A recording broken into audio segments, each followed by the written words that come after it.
Howdy, howdy, howdy. Welcome back to Hello. SciTrek, your sci-fi TV and movie channel.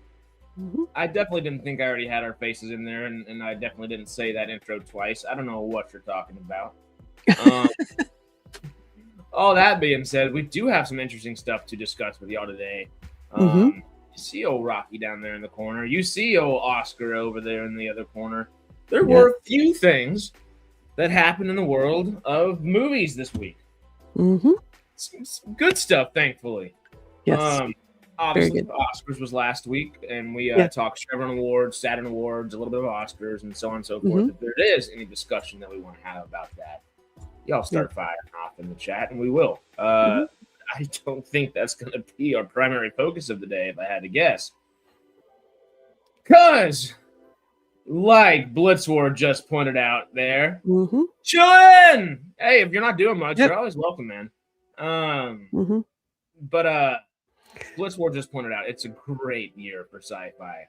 A great year. Firefly, Stargate, all-time favorite book. Project Hail Mary is a movie. And I finally watched it yesterday. I bought it 3 minutes after it came out on DVD, video on demand, so on and so forth. And good luck, have fun, don't die. The Gore Verbinski movie is actually great. I thought it would be. It was weird as it can all be. I mean, it's Sam Rockwell doing weird, semi-futuristic, definitely futuristic, apocalyptic futuristic, definitely sci-fi stuff. And it was a great time. Just like Blitzwar said, I just think we're at an embarrassment of riches with just how good everything, news-wise, project-wise, so on and so forth. There's some exciting things this week for sure. I'm gonna go ahead and send this link over to Aaron if he's hanging right now. Do you want to get us started on what we have seen for this week before we get old chilling in here with us? Well, I haven't seen a lot this week, but I did get in on an early screening of Project Hail Mary, which awesome movie. Love it. Rocky is like the best thing ever. And I started watching Paradise, only got like a couple episodes in. That's a real interesting show. I like it. And what was the other thing? Oh, and in honor of the late great Chuck Norris, I watched Missing in Action and Delta Force. Chuck Norris went to a feminist rally once and came home with a sandwich and an iron shirt. I was waiting to see what the joke was going to be, too. That's great. If only Jay were here. Yeah. Hi. No worries. But yeah, Jay would die. That's great. Yeah. Blitzwar says to saw Project Hail Mary yesterday. It's great. Not quite the books. Still. He simply exited the simulation. Yep. Yeah. I mean, moment of silence. I guess we briefly mentioned it on Friday. And Melvin wasn't able to make it yesterday for Creatures and Cryptids. If y'all didn't know this, we didn't end up doing a stream, so we'll keep that going this Thursday. But we would have had one then as well. Chuck Norris, and you know what? I hate that people even mention it. And the only thing I will say is, politics don't need to be mentioned when people die. We just need to talk about their legacy. And Chuck Norris has a legacy like few others ever will. Grim Reaper took his job. Yep. There's thousands of those, and they've been all over social media this week. Everywhere. It's good to see a good Chuck Norris joke, though. He doesn't ask AI. AI asks him. Yeah, I like that. That's great. Did you see that somewhere? Or did you just come up with that? Yeah, somebody said it. I don't know, just in, scrolling around in different things, I've heard all of them about the push-ups, about, the vaccines, about whatever. There's a million of them. It. Yeah. Oh, wow. My neighbors just decided to start doing their yard, apparently. So if it gets really loud, y'all let me know. That's probably only me that can hear it, but let me know. I don't hear anything. Okay, cool. So I guess your background noise thing is working. You StreamYards. you seen anything else this week? How many hot games did you see? None live 76. for whatever reason, but yeah, I watched a couple hockey games. I mean, the Kraken, who maybe were going to make the playoffs, are totally sucking now, so I don't think they're going to. Oh. So that was The rally in the fourth quarter. But yeah, Fingers but crossed. my junior team clinched a playoff spot. I mean, so hey, there we go. The local one that you see all the time. Yeah. Or, Yep. Okay. Seattle Thunderbirds. Yep. We can hear the same as you. Oh, good. Mhm. Sometimes it does.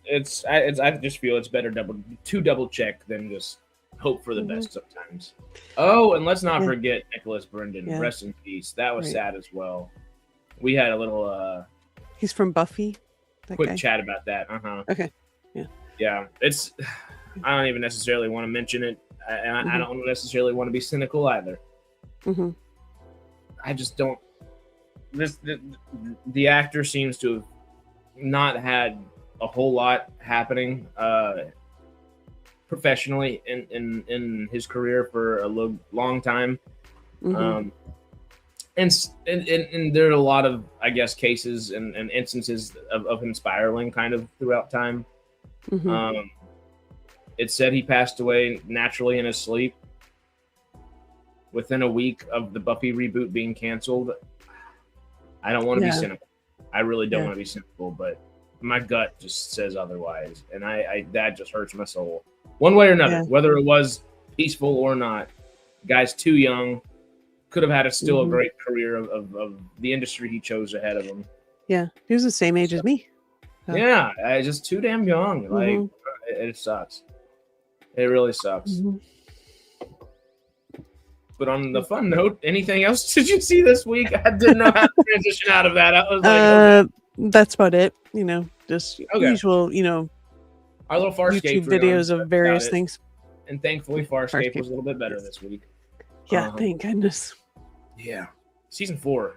That one comment on, I think it was episode 3 was, oh, season 1 or 4 is a rocky start, and yeah. He has substance abuse issues. Not everyone can be Keith Richards. Yeah. And a heart condition. Oh, and on top of that, that doesn't help. No. Yeah.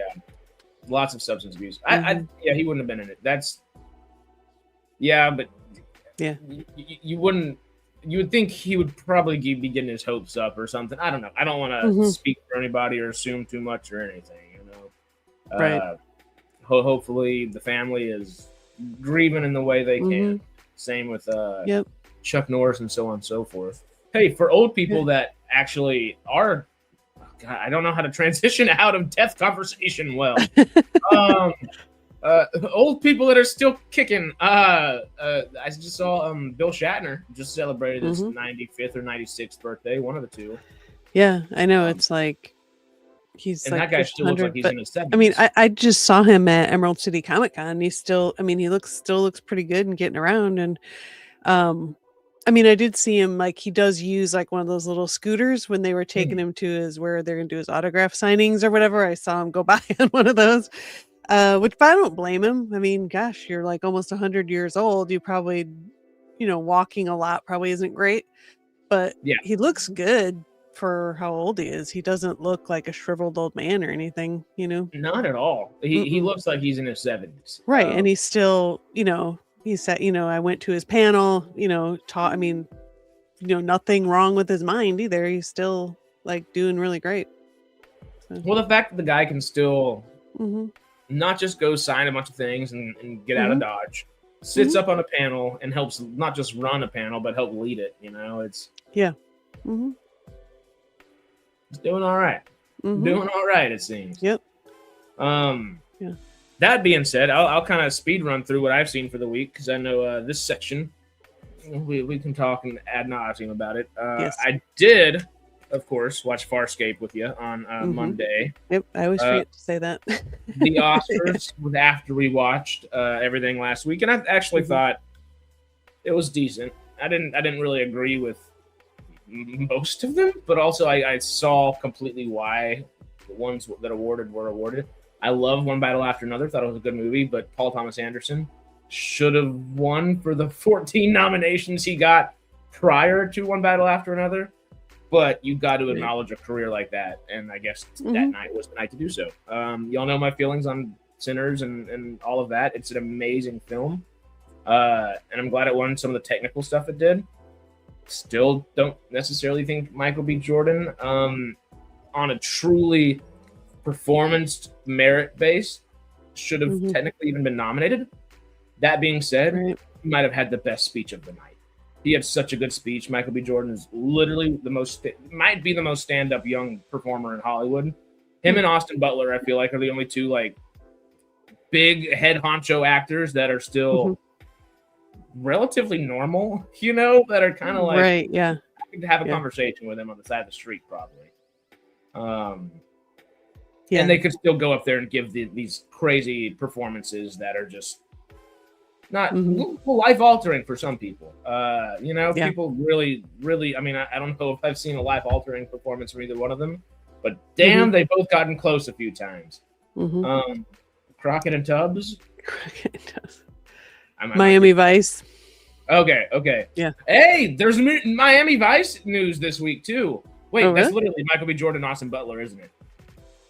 It must be alluding to that news. I haven't seen any news about that yet. Okay. I'm pretty sure it's Austin and Butler. As I don't know who's who in that right there. Right. I love Miami Vice. I just don't know the characters' names off the top of my head. It is. Okay. Thank you, Aaron. I totally thought so. And Tom Cruise is being eyed for the villain for the movie. Ooh. And I don't think we've really got a Tom Cruise villain since Collateral. And Tickle Me Pink, I'm excited. That sounds fun. Is there going to be Ferraris? That's what I want to know. They're better. All that being said, of course, Farscape, I did start the Madison, the other Yellowstone spinoff with Michelle. I saw a trailer for that. Yeah. I'm not loving the Y Marshall spinoff because I have continued with that one as well. It's the one following Kevin Costner's son in there, and it's continuing the actual true story of Yellowstone and all that. And it's just a regular procedural with a few minutes of cool action. I see where it could go. Well, watch out on Fridays. Come by with Greg and see some milkshaking. It gets wild. It gets wild over there on Radical Wasteland podcast. You can only do so much when you're in a wasteland. You got to entertain yourself somehow. True. Radical ways sometimes. All the puns. But the Madison is significantly better, I feel like, than Y Marshall's right now. It's still your standard procedural, but Michelle Pfeiffer and the cast are just too damn good. I watched the first episode, then watched the next 2 through 6 all together. Really good. Y Marshall's, of course, that was that. Invincible is back. It is so good.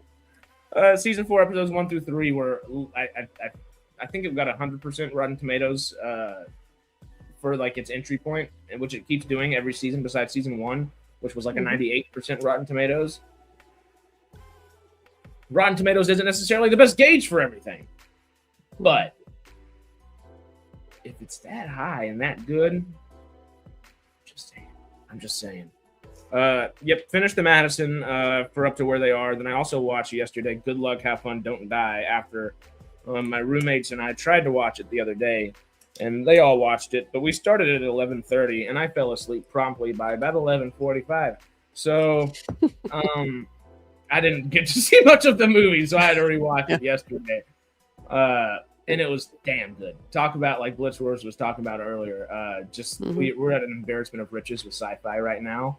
And last year, even with all the bad, not the bad, but not the great stuff, with your Electric State and everything else that was coming, that was just kind of like, well, we've got a bunch of sci-fi this year. I don't know if it's great though.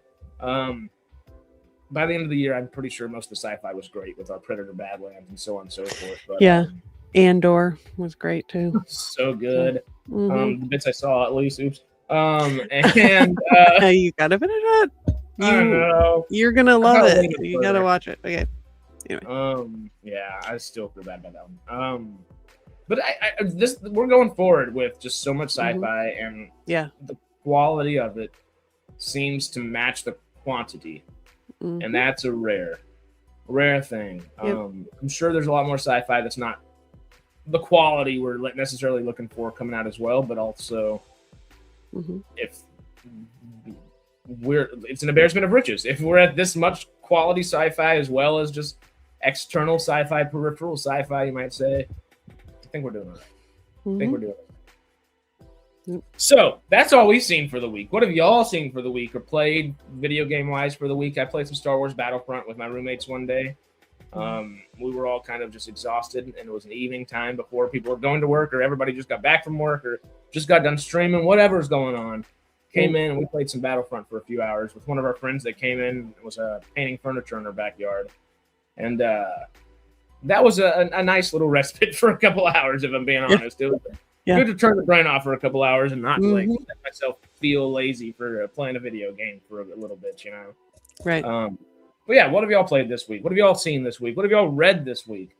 I've tried to jump back into books this week, and I need to just do it. I want to read Project Hail Mary, but I also want to read the War for Art for Writers, I think. And then I also want to read the audiobook for True Noir. I'm sure Secular Monk will mention Robert Meyer Burnett and True Noir at some point. But Lordy. Peter said Elite Dangerous. Pew pew. Anybody watch any Chuck Norris stuff in honor of him this week? Alongside Sarah and the Delta Force. Yeah. Every time I hate that my brain goes to it, but Delta Force, I just think of Delta Farce. Like I told you the other day. Yeah. Not the same quality of film, but a lot of fun nonetheless. I love me some anything Billy involved. Watch season 2 of live action One Piece. Nice. It's I've heard some good reviews. I'm just not a One Piece person. Oh, and of course I saw Project Hail Mary this past week too. Duh. Project Hail Mary and saw it. Saw the I Swear movie the other day. Truly an amazing movie. Not at all what to expect, yet exactly what you expect. I Swear. Which one's I Swear? Oh, that's the one with Robert Aramayo about the stuttering. Not the stuttering, excuse me. Tourette syndrome. That's the one. It looks it seems like I saw something about that. Yeah. He won Best Actor at the BAFTAs, and also that's where the one about Tourette's. Thank you. And that's where the first movie was based off of. The BAFTAs didn't have his mic turned off, and they let his Tourette's tics, I guess. Oh, right. Go out on a loudspeaker rather than remotely being precautious. Right. Things like, come on, y'all. Set people up for success, BAFTAs, not failure. Come on. Aside from the memes, he was a great martial artist. Jean-Claude Van Damme, 10 times better. Well, sure. But there would not have been a Jean-Claude Van Damme to the degree that there is without old Chuck Norris. But hey, drop that. That was not a good bomb to drop there, Stanley's. Secret showing Chuck wasn't a great martial artist. Well, he was a great martial artist. I don't think that is up for conversation. Yeah, Chuck was a great martial artist. He was like the first American or something to get some, I forget what it was, uber black belt. I don't remember what it was called, but some like super ultra black belt thing. Bruce Lee is heralded as he is, and there's a reason Bruce Lee heralded Chuck Norris as he did. But Jean-Claude Van Damme realistically could probably beat Bruce Lee in a fight too, if I had to actually guess. I don't know if that would be a popular thing to say or not. But I think most people, Bruce Lee was a tiny guy. He's got technical prowess over most people, but I think once upon a time in Hollywood did what a lot of people needed it to do subconsciously is, hey, all you got to do is have a decent amount of fighting skills and just have the force to push the guy off you. And he's a tiny dude. He had not much body fat, but Bruce was so fast. Yeah. The guy was so fast. I should go see. He's from around here. I could go see to his grave. I should do that one time. And so is like Jimi Hendrix and stuff too. Just Seattle things. Jimmy. My Jimmy, I have a big old Jimmy canvas artwork that's right in my bedroom, right by my bed, and it just fell down. I guess I need to put all my new not power strips, command strips back up on the wall and get it going again, you know. The 27 Club, was Bruce Lee in the 27 Club? I know Brandon Lee was, right? Yeah, someone. Yes. My roommate, my 36-year-old roommate walked in the other day with a white lighter. I was like, I turned 27 last month. Get that thing out of the house as fast as possible. Right. No white lighters for at least a year, anywhere in the vicinity, please. I'm trying to live. I'm trying to survive. I want to reach 28. That sounds like a good time. Chuck Norris had a 10th degree black belt, highest honor in karate, if I remember. Yeah, it was something like that. Yeah. I'm not double checking it just right now, but I like the sound of it. All that being said, though, Blitzwar did, I think, prompt us. Excuse me.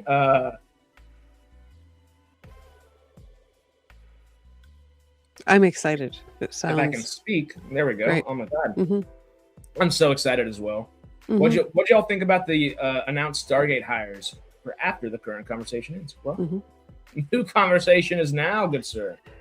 And oh yeah, Hendricks of 27. Okay, that makes sense. I was confused for a second. Obviously, we were talking Hendricks as well. Yeah. Let me bring up this Gate World article from the people themselves. Hanging out with old Martin Garrow, the man, the myth, and the Stargate legend. God, that scared me. I just heard the freaking neighbors start doing their lawn again out of nowhere. I just didn't expect it. Surprise. Stargate adds award-winning production designer and VFX chief to new series. Oscar winner Nathan Crowley and Emmy winner Moen Leo, are bringing industry-leading talent to the next Stargate TV series. Yeah, I do exciting. Like this. Exciting when you look at what they've done. Yeah, very. I like this layout of a thumbnail. I'm sure we're going to see more thumbnails like this going forward as well from them and other Stargate creators, and we might even borrow the idea at a certain point. We'll see. Yes. The new Stargate series is recruiting some big names to its roster of talent, naming a pair of award-winning artists to lead the production design and visual effects department. Let me see if I can exit out of this ocean spray ad real quick. It's not looking like it's going to let us, is it? Anyway, do you want to lead us forward with a little Nathan Crowley right here? Sure. Nathan Crowley has joined the team as Stargate's production designer. Series creator Martin Garrow tells Gate World. Crowley is an Academy Award-winning production designer whose career includes a longtime collaboration with filmmaker Christopher Nolan, from Batman Begins and The Dark Knight to The Prestige, Interstellar, Dunkirk, and Tenet. Crowley has earned 7 Academy Award nominations and several BAFTA nominations for Best Production Design, making him one of the most nominated craftspeople without a statue until 2025, when he and set decorator Lee Sandalis took home both the Oscar and BAFTA for John M. Chu's Wicked. Woo! So that's a big name. That's like a heavy hitter for production design right there.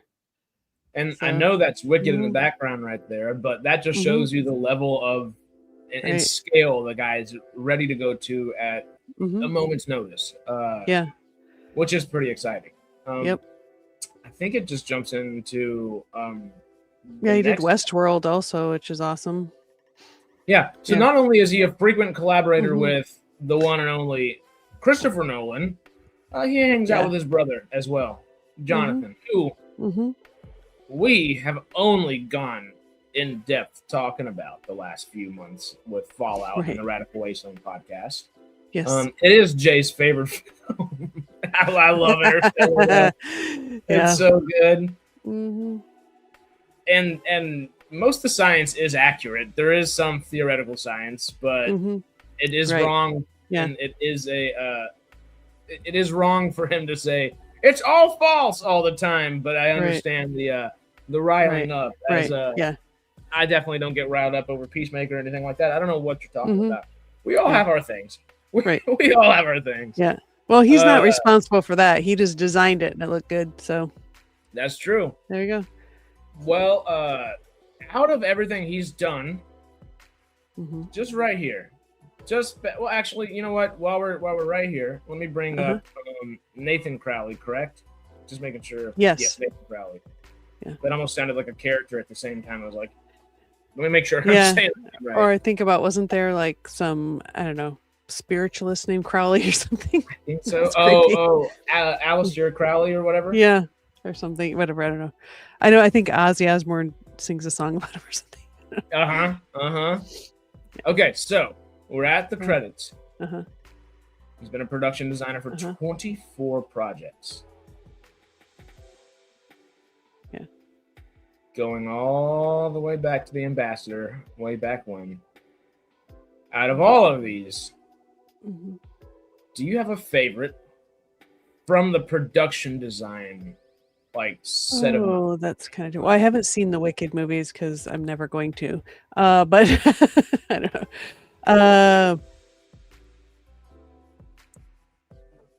God, I saw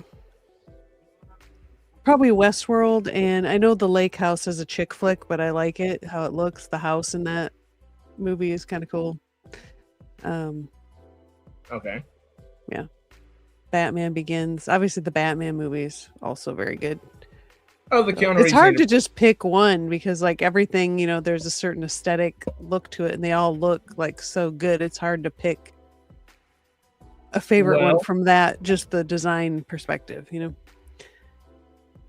Crowley from Supernatural TV show. Yeah, I think that's supposed to be the same character, maybe. Oh, Crowley was the devil. That's right. Or, yeah. Interstellar listened to the astrophysicist advisor, then kind of ignored him for some key things. I've heard the particular astrophysicist talk and laugh about it. Right.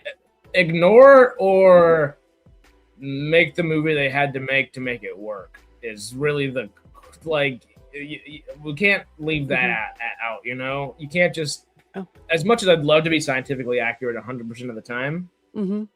Lord of the Rings isn't a 1-to-1 for the book, from any of the novels. No. Definitely not The Hobbit. So, and yeah, so The on Hobbit, so they went way that was adding a bunch of padding to make it 3 movies, which was stupid. Yeah. Blissworth says his wife shouts, "The Greatest Showman!" for and anybody joining in right now, we're trying to pick our favorite production design film from Nathan Crowley, the new production designer for Stargate. SG4, I think I've heard people call it, jokingly. I think that's kind of the placeholder for it right now. They asked that question because Harris and I both watched the Dial the Gate / Gate World. Somebody else's. Now I lost track of my thoughts. Sorry, guys. And the Gate World thing, they had mentioned, do they have a name for the new series? And I think Martin Garrow was just he likes Stargate. It might just end up being just Stargate.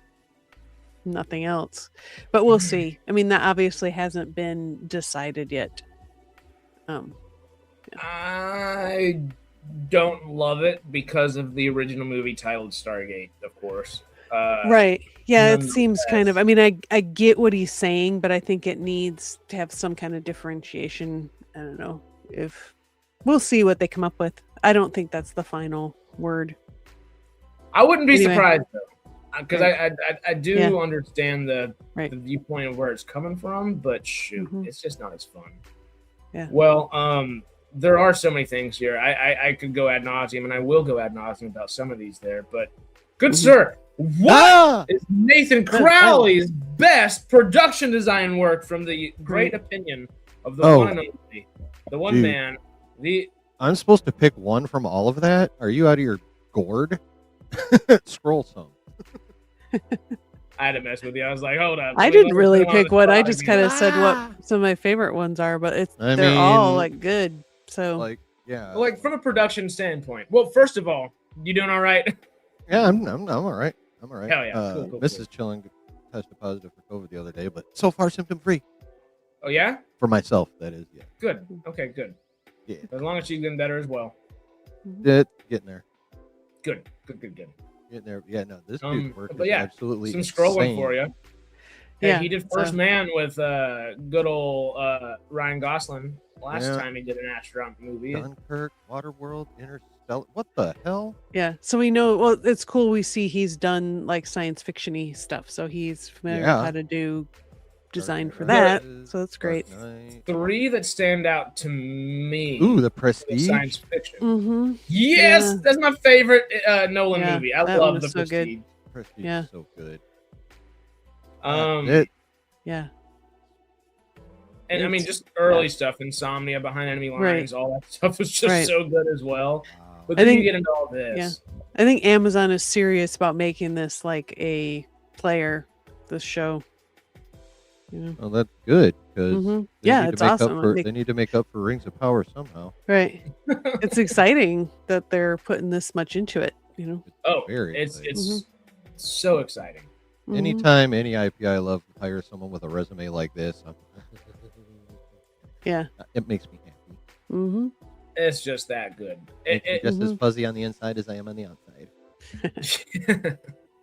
From just the production standpoint on a sci-fi kind of film, Interstellar and Westworld obviously are both there.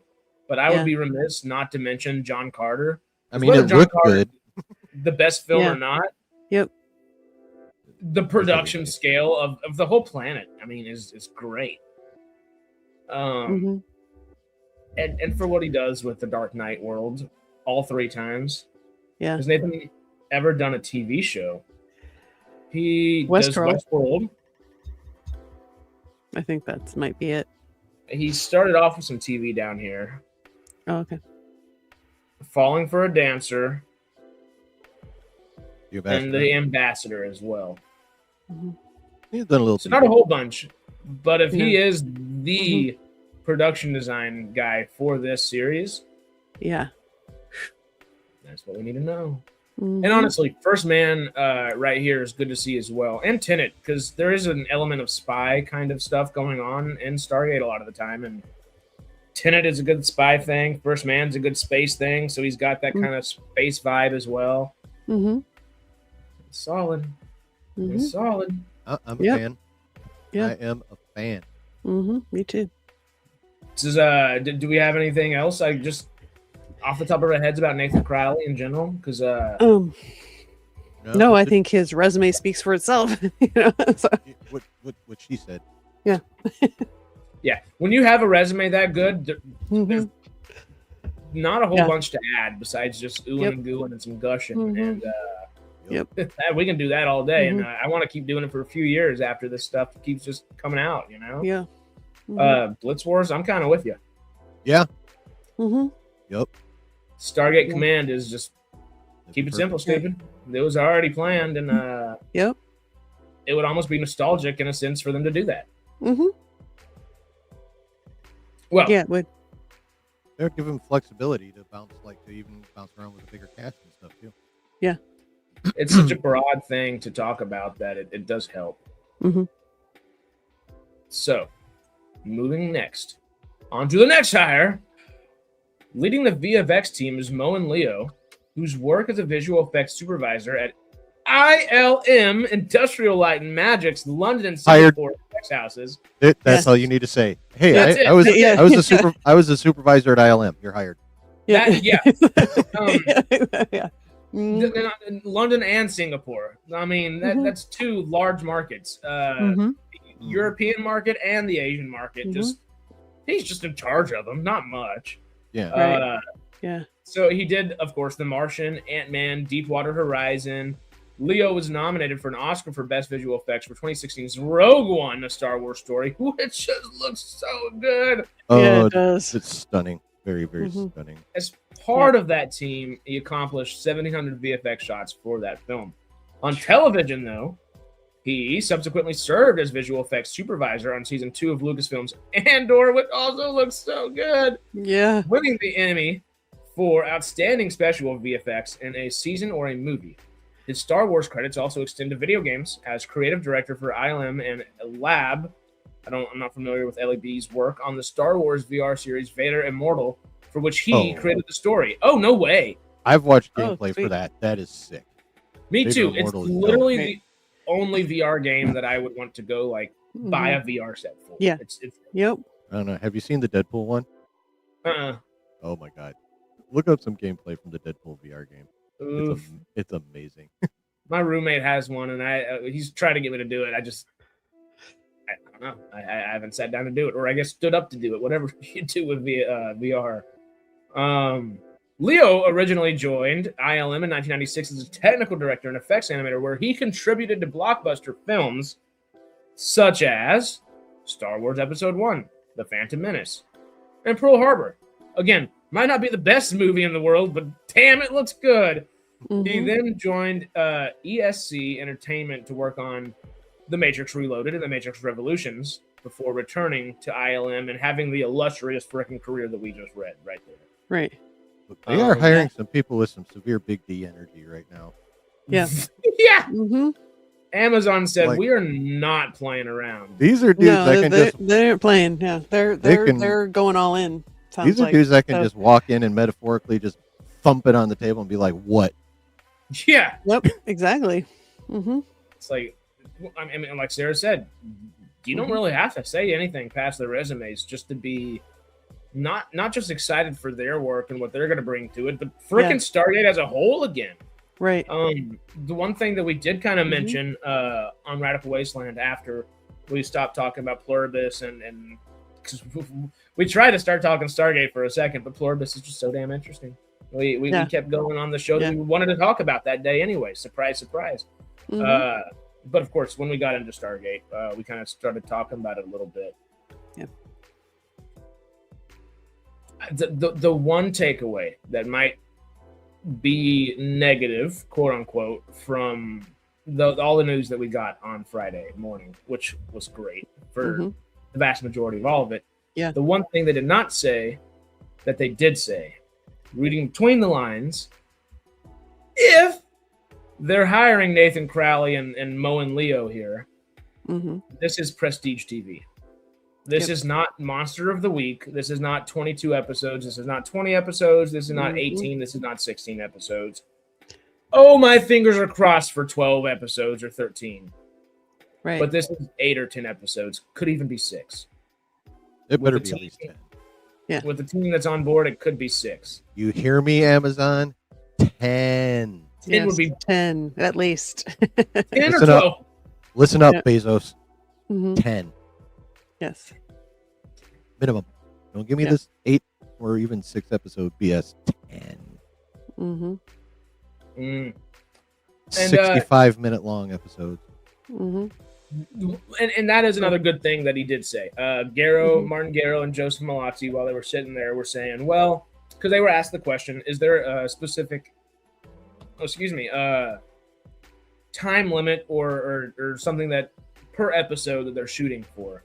They said, well, we have a certain amount of dollars. We have a certain amount of time that we know that we have to put those dollars on screen. Past that, any other footage that we've filmed, any other footage that fits within the stories that we're trying to tell, can be put in there if we would like to. They said they have some longer episodes and they have some shorter episodes. Yeah. So I think it's more what the episode needs, which is what I like to hear. Yeah. I hope those shorter episodes are 45 minutes at least still. Yeah. I am tired of these 30-minute episodes besides Night of the Seven Kingdoms, because I could just watch that over and over and over and over and over and over. Yeah, that was a great series. I got to watch that again. It was good. Oh, it's so good. I just start tearing up thinking about episode 5. I'm like, don't do it. Everything. The all of Game of Thrones, all of Westeros would have been so much better if just this one freaking moment. Yep. That's good writing. That's good writing. But yeah. Excuse me one second. I'm about to quote you anyway. Like Aaron just said. Yeah. Days of 20 episodes are gone, sadly.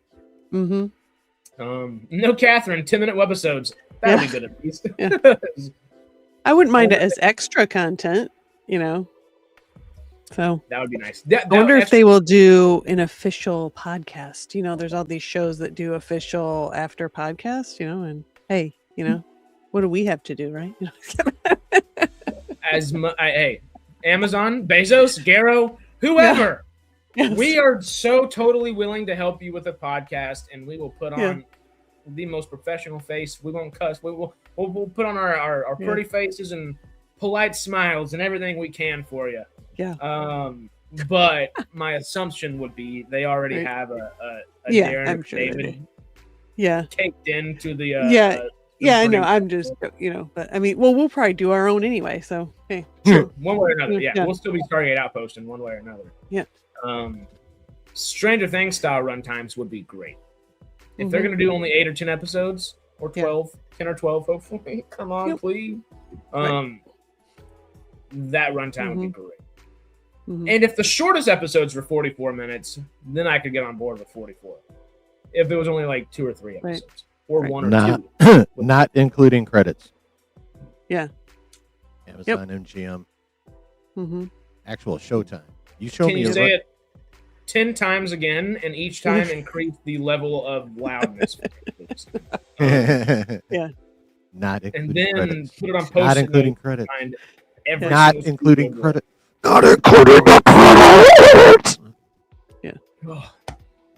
There we go. I'm here. It's out of my system. I hope it's out of yours because it's mostly out of mine. But I can scream it again later if we're not careful. Give us the 3-second just Stargate and then just keep going. Dude, forget 2-minute opening. How about 6 to 7 minute closing credits? Are you friggin' kidding me with this? Right. Well, there's that many people working on it. Or they do the ones where you get all the credits for the other countries' things that they've done, which is takes all forever. Which is great. Keep those in there. We need all that, but don't screw up. Don't pad the runtime with credits. It sucks. And I'm gonna call out one of our favorite shows as of recent. Fallout even opened up with, and it was nice to have as detailed of a recap for season 1 as it did. And season 2, episode 1 was a little bit longer of an episode for the rest of the season, but it was a 6-minute recap on top of like a 4 or 5 minute ending credit. Yeah. Y'all. 10 or 11 minutes out of a 45-minute episode, if not shorter, hurts my soul. It's not The Mandalorian. We can do better. And The Mandalorian could be better. Like, come on. Yep. And I do love some Mandalorian. Season 3 a little story, but you know. Okay, Mandalorian peaked at the end of season 2. But we tried, David. We would try. We're usually pretty good. We're usually decent. It did crack me up though. Martin Garrow on Friday, whenever they were like, "Well, now we can just kind of hang out and shoot the breeze." He just caught himself and said, "Didn't he actually say?" He dropped a couple swear words in there, but it's like whatever, Come on. We're all adults here. I don't think there was 5-year-olds watching Stargate News or whatever.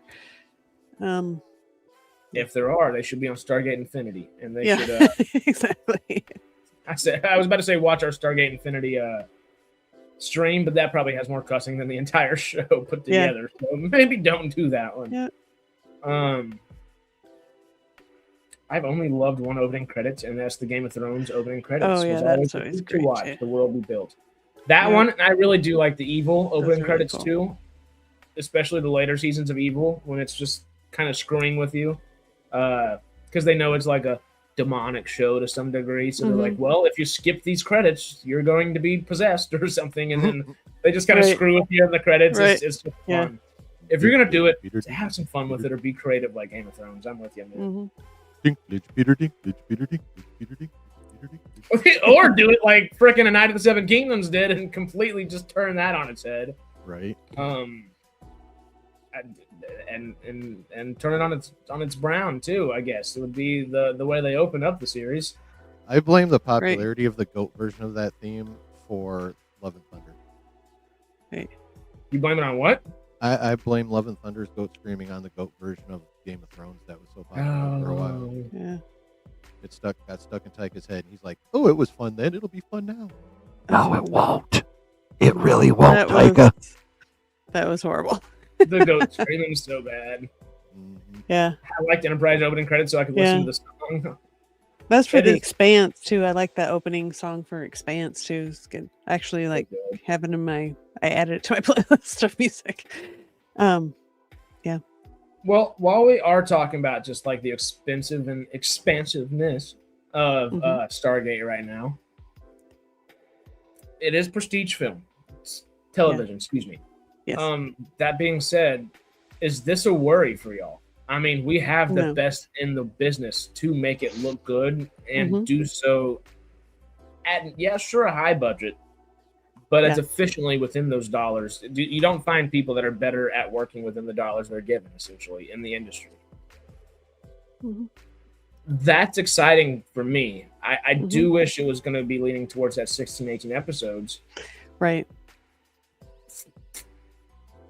As long as they're not like, as long as they don't take the phrase prestige television and convert it into elevated genre.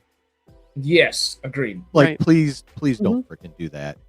Because I love the No. 3-body problem, but that's not what Stargate is. No. Right. Yeah, so like, you can have prestige TV and still not Sure. be elevated genre. Yeah. As long as, I was just gonna say, as long as they don't get too highbrow with it, I'm good. You know.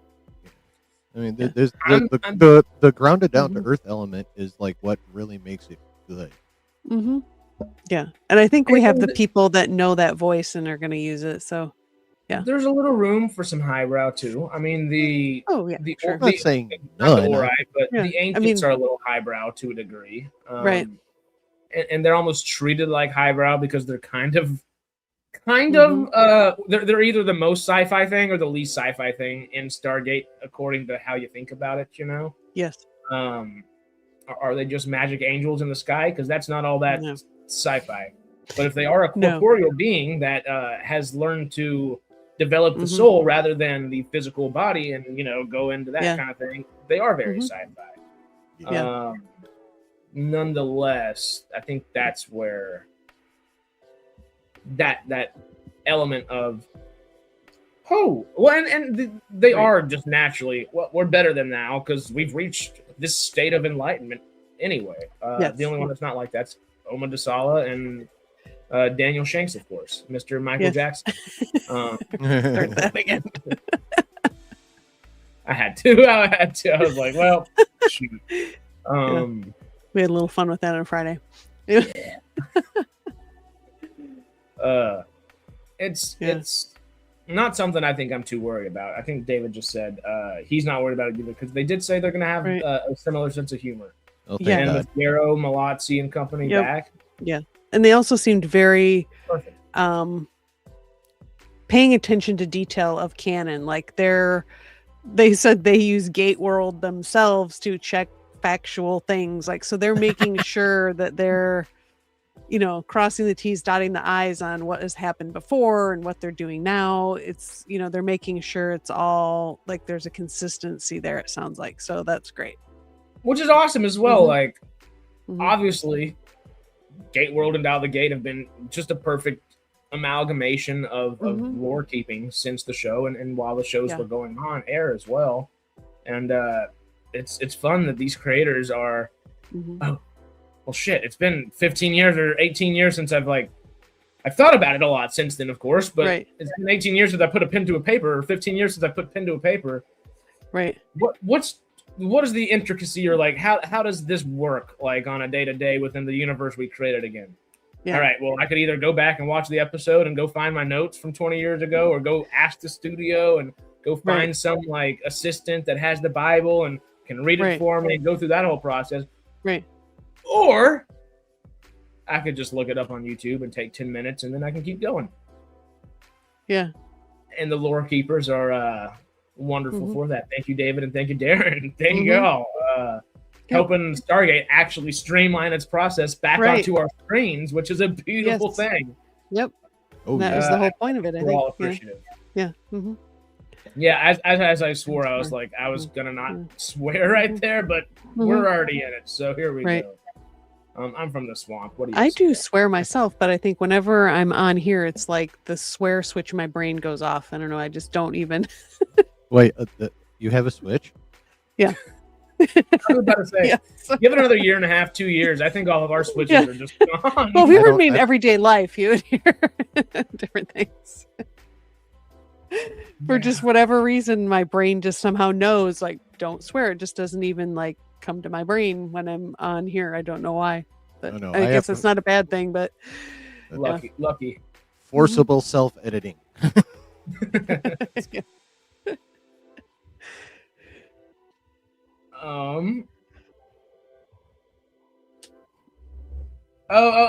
Sorry, I was reading multiple comments at once. Blitz War's out of here. Oh, great talking, man. This is always fun. Come talk whenever you're feeling like it. Yeah. I Yeah, we've think I mentioned. I talked think for- it might have a more of expanse-ish kind of feel to it. I think, which makes sense. Mm-hmm. It's where we're kind of leaning towards with the technology we have. I am super interested to see Mm-hmm. where the Asgard and ancient tech has either evolved Mm-hmm. into our daily lives Right. If at all. or within the military as well. Yeah, exactly. Mhm. Do they even add it in there, or do they try Right. to keep things Yeah. just status quo? Well, And the if whole so, big they need some good reasons for it too. Mhm. and the whole thing of like, oh my gosh, my train. I'm sorry, my brain is like, what was I thinking again? I don't remember. But I was gonna say, This is why we cuss. Okay. God damn it! We got her. Okay. No, it's.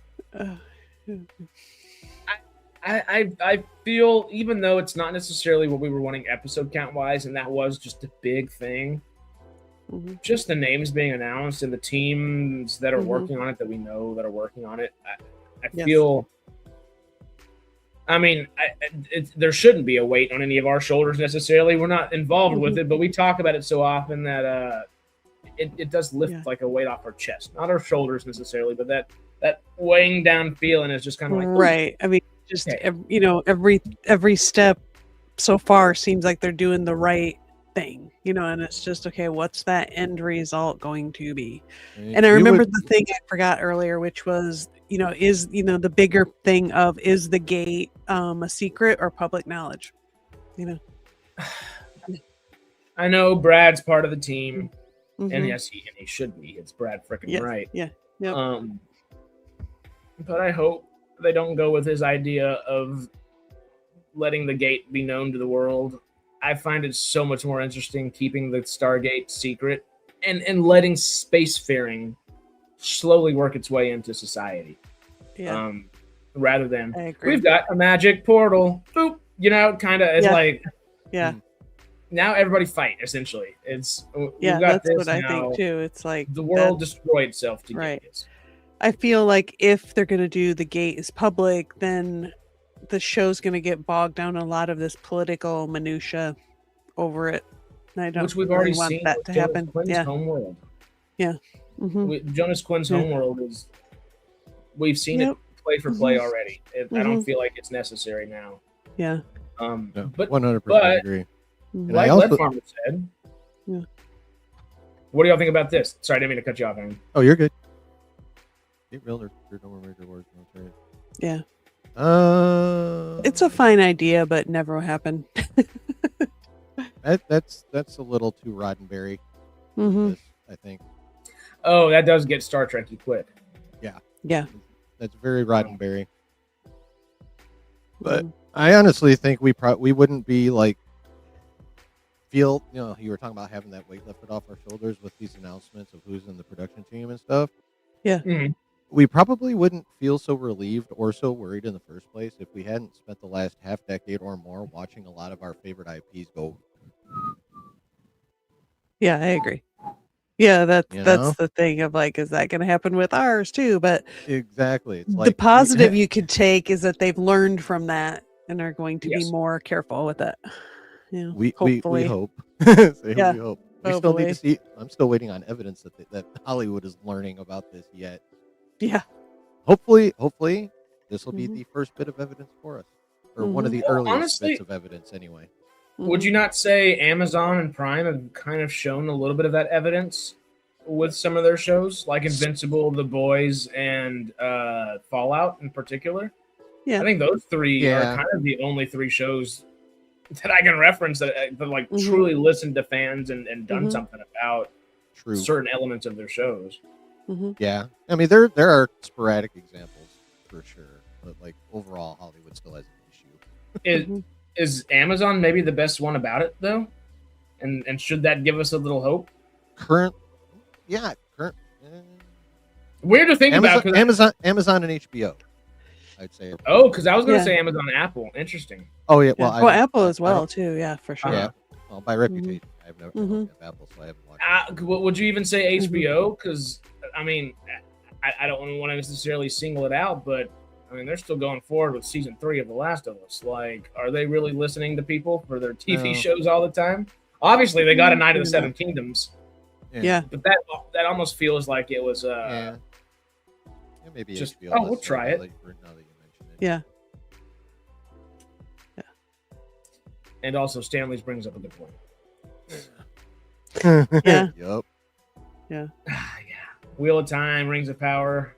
Yeah. They haven't treated their fantasy all that well. They've treated their sci-fi pretty damn well, thankfully. But Well, I've been Invincible though, dude. I don't completely hate Rings of Power. I get what people don't like about it. I'm not that deep. I mean, I love Lord of the Rings and fantasy and all that, but I'm not that deep in the lore of Lord of the Rings that I know necessarily notice the things they're doing wrong.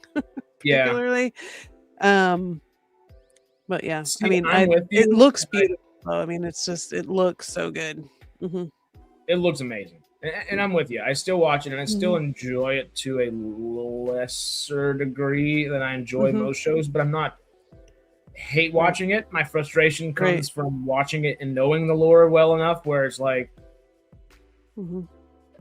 you set it up where you could do it correctly, and you're just streamlining this for why? You have bigger budgets than and better sets than most people and most projects will ever be afforded. Utilize it. It just doesn't feel like anything in the show is utilized in the efficiency that it could be. Right. Yeah, it does feel like it could have been written a little better.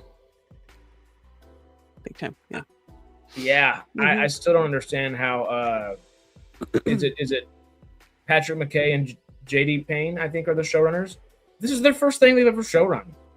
You don't start with Lord of the Rings. I mean, it's every little boy and every little nerd's dream in general to say, I want to make movies in this, or I want to make TV, and then the first thing you get is Lord of the Rings. That's not where you start, you know. No. Peter Jackson, or why give somebody, give them that much money without any experience, you know? It's a gross. Nobody should have their first job in an IP that size. No, not especially something that kind of almost sacred in terms of fantasy. No, and for the sake of comparison right now, a great way of somebody doing something like that within a larger IP, it's not to the same degree. I mean, we might herald it and love it as much, but Martin Garrow and Stargate. Maybe 20 years after you got the first job and started working on it on a show in a small level and grew within that show and became a larger part of said shows with it over time, then you get afforded the ability to become the showrunner for the next series or a different series like he was doing with Quantum Leap. And I forget the other series that ran for 5 seasons that everybody really enjoys of his as well. I don't remember what that is either. I know. I keep thinking of it. Doesn't it start with like an F or something like that? It's interesting, but I think Garrow's honestly a good litmus test for where that should be, and I hope Amazon has learned its lesson. It seemingly has, because after the Rings of Power, we've obviously gotten updates on The Boys and Invincible and Stargate and all these other things, and it seems like they are trying to do well with their stuff, which is good to see, honestly. And they're doing well with Invincible so far. Oh man, that 3-episode premiere was so strong, so good. And I get it; it's a little slower, but this is a moment where you need to be a little slower. Like it is. Oh, Oh man. Oh, this is some of my favorite episodes. The 3 episodes we've gotten so far. Now, I haven't read the books, but from what I understand, like it's about to. Oh, this is the calm before the storm. It needs to slow down this first half of the season for what's about to happen. Hey, but we've got Space Racer, so now it's really coming back. It's gonna be so fun. Oh, I can't wait. It's so good. Invincible is one of those shows that I start gushing about, and I can't even talk about because I just get excited about it, and my brain just goes oh a bunch of times, and I'm like, I just put it on the TV, you know. Mm-hmm. It's fantastic. It is so good. That's what I watched this week. Oh yeah, did you watch anything else? No, not really, but like I'm sure you guys know, there's like Daredevil comes out this coming Tuesday, and yes, then like I'm excited about that. First week of April we get The Boys. Yeah, and then I think The Boys premieres April. What? I can't remember. But like the following Monday, Mall Shadow Lord premieres. Yes, because that's the 7th, I think. April 6th. 6th or 7th, something like that. 6th. It's the 6th. And they do 2 of those every week, and then the final 2 of those drop on May the 4th. Yeah, exactly. Did we start today off by saying we were eating good? Mm-hmm. Yeah. I think we're eating pretty good. Yeah. The next this year, I mean, and this is just on TV. That's not even movies. Right. Yeah. That's not even movies. This is just TV. I mean, we got Invincible, The Boys, Maul, Daredevil, just in the next few weeks, and then later this summer, Lanterns in August. I think there's something dropping in July. I can't remember off the top of my head. Vision Quest this fall. Oh, the Punisher special is going to be this summer, sometime before Brand New Day drops as well. And then this fall we get Vision Quest. I don't think there's anything else Star Wars besides Maul, though. Yeah, when's Vision Quest come out again? This fall. Okay. This fall, I believe. Because X-Men 97 season 2 is going to come out this summer. That's right. And the second Spider-Man. Your Friendly Neighborhood Spider-Man. Okay. That's supposed to come out, I think, late summer or fall as well. Yeah, I went ahead and just grabbed this up. Just the movie's coming out soon.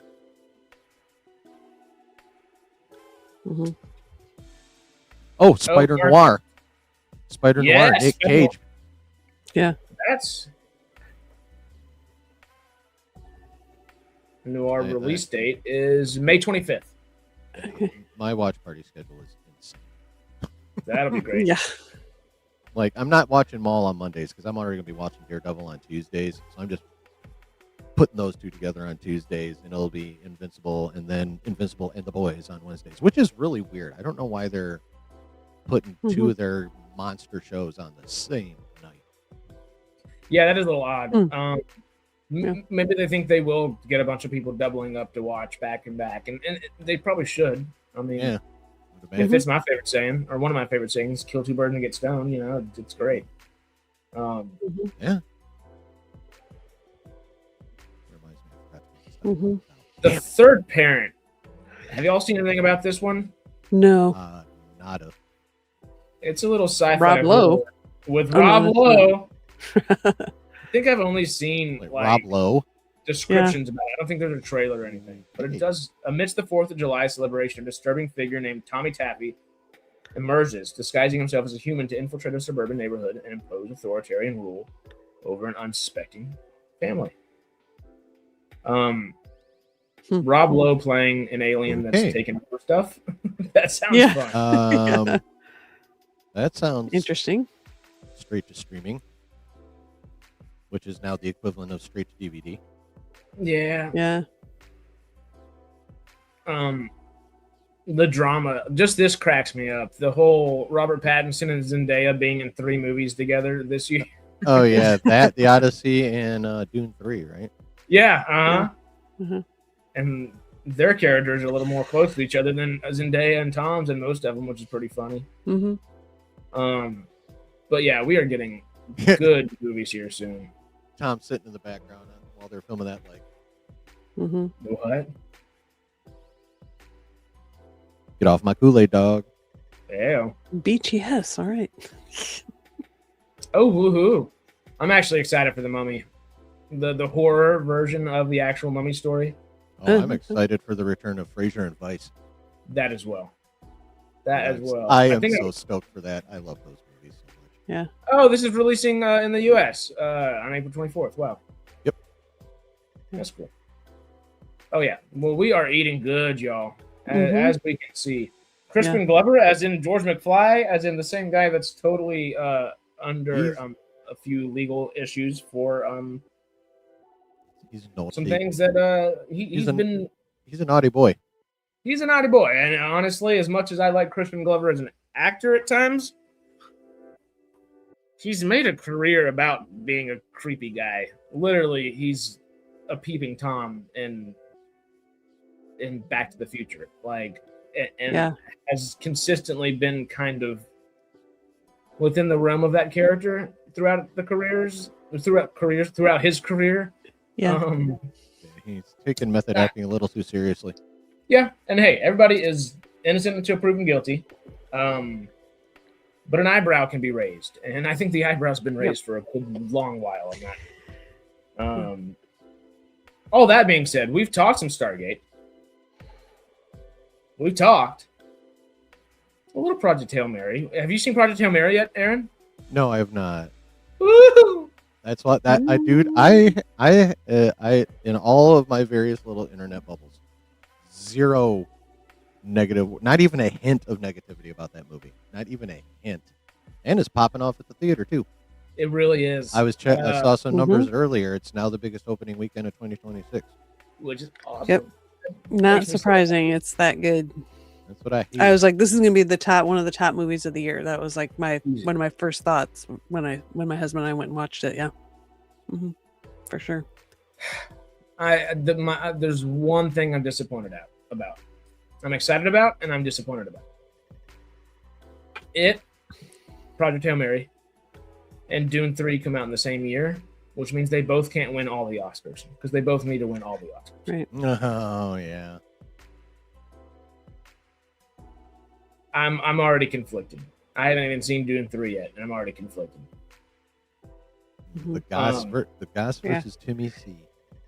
And I'm glad it's sci-fi battling sci-fi, but at the same time, not these two. Like these two would have won. Yeah, all they're just awards, such different flavor movies too. Where Dune is so like dark, serious, hard sci-fi fantasy kind of thing, and Project Hail Mary. Well, there's a serious thing going on in the backdrop. It's a fun kind of story between how this alien and human develop a friendship.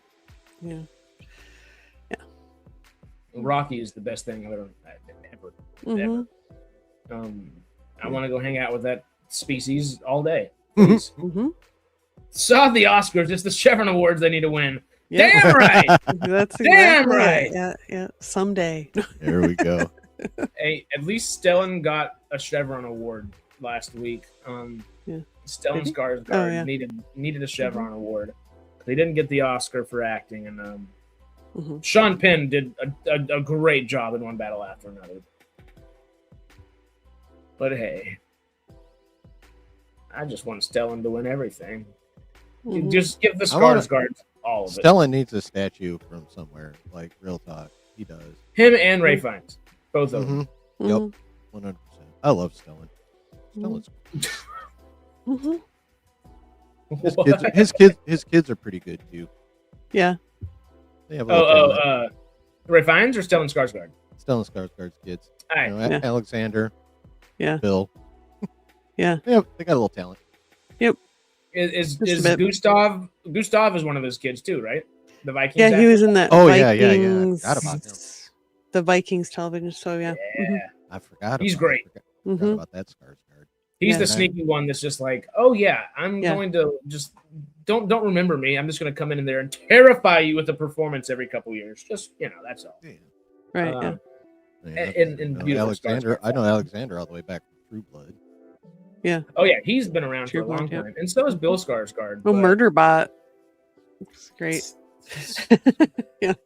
Chevron Award for Best New Sci-Fi Series of 2026. But also, just the family's just that good. And Ray Fiennes, I don't know if y'all seen any what's his name? Hero something Fiennes? I think it's his kid. It's either his kid or his brother's kid. But that's the guy that's the lead for the Young Sherlock show right now. And it seems good. He looks like a great actor, too. If the apple falls in the same direction the Skarsgård apples fell, he'll be great. He'll be great. Yeah. All of this, though, how the hell are we already in hour 12 talking about all this? We have not even talked about the main thing that is on our thumbnail. Right.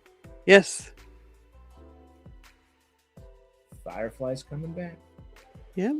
Animated, but at least, hey, it's something. Honestly, probably the wisest decision. Yes. Agree. Yeah. Agree. Yeah.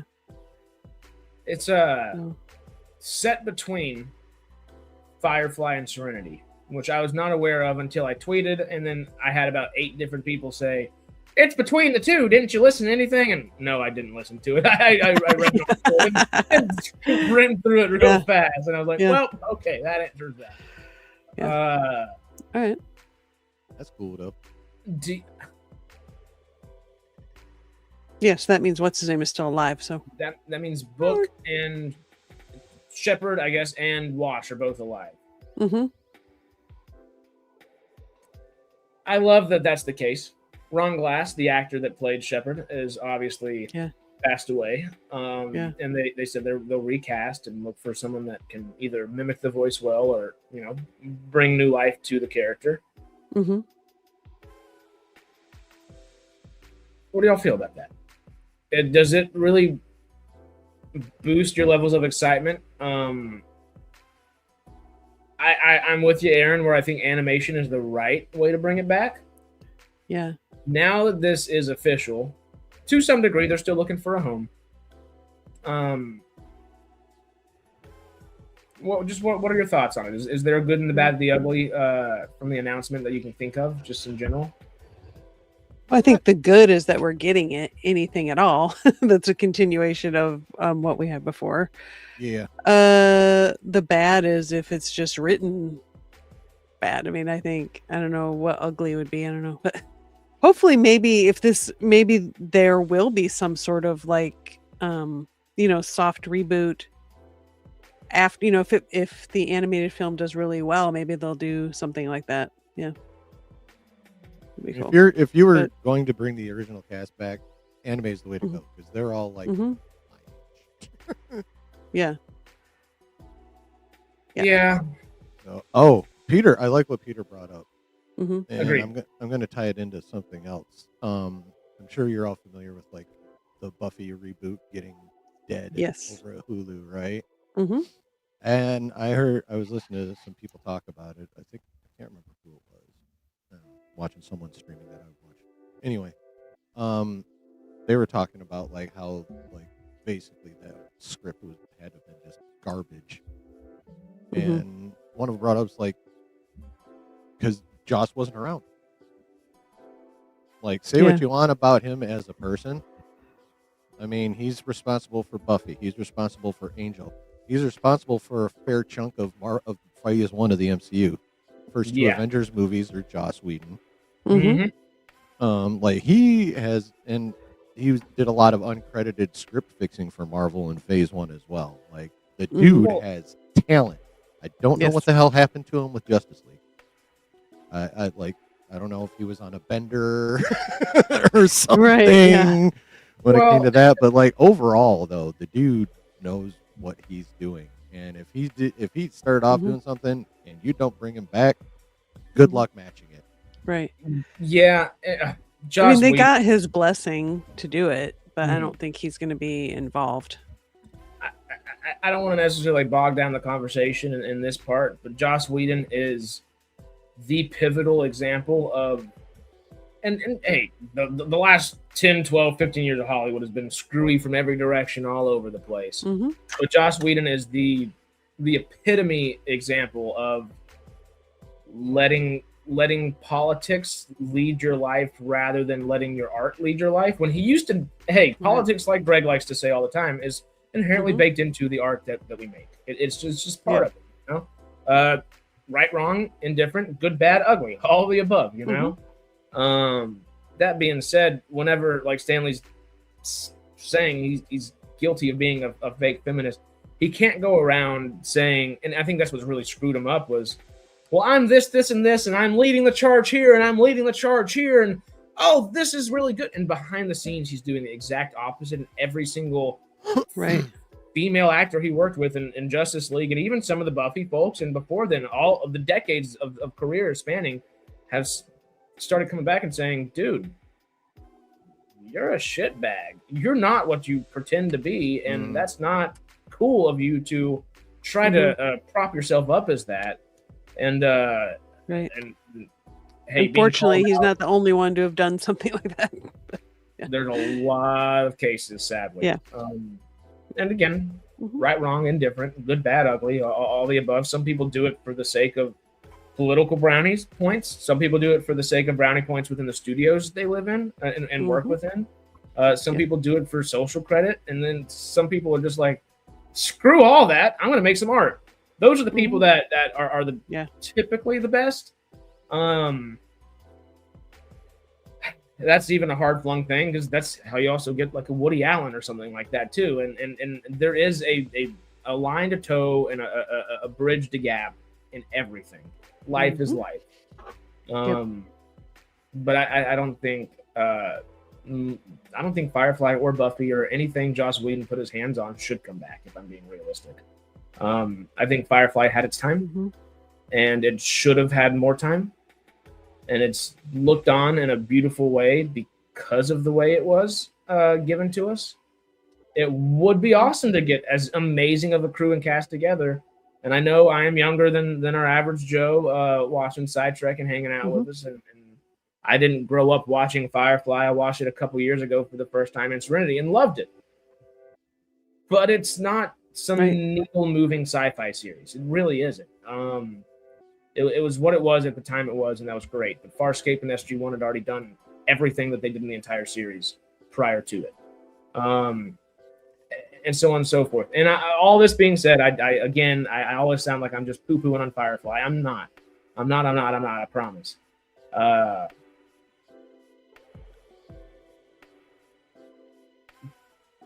But are these actors and their careers not better served moving forward?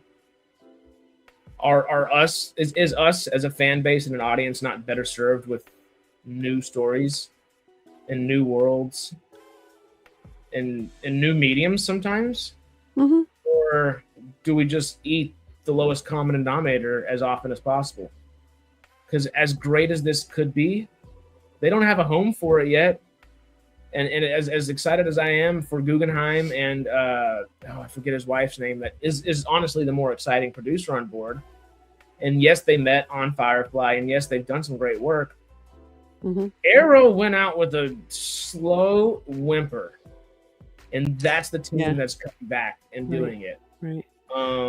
Well, they just took the Arrow stuff too far. You know, they just kept going deeper and more and more and more, and it got to be too much and kind of collapsed on itself, I think. And my biggest worry is within there, one of the big head honchos, Guggenheim being so, is, hey, well, we want to do more flashbacks and we want to do more flash forwards.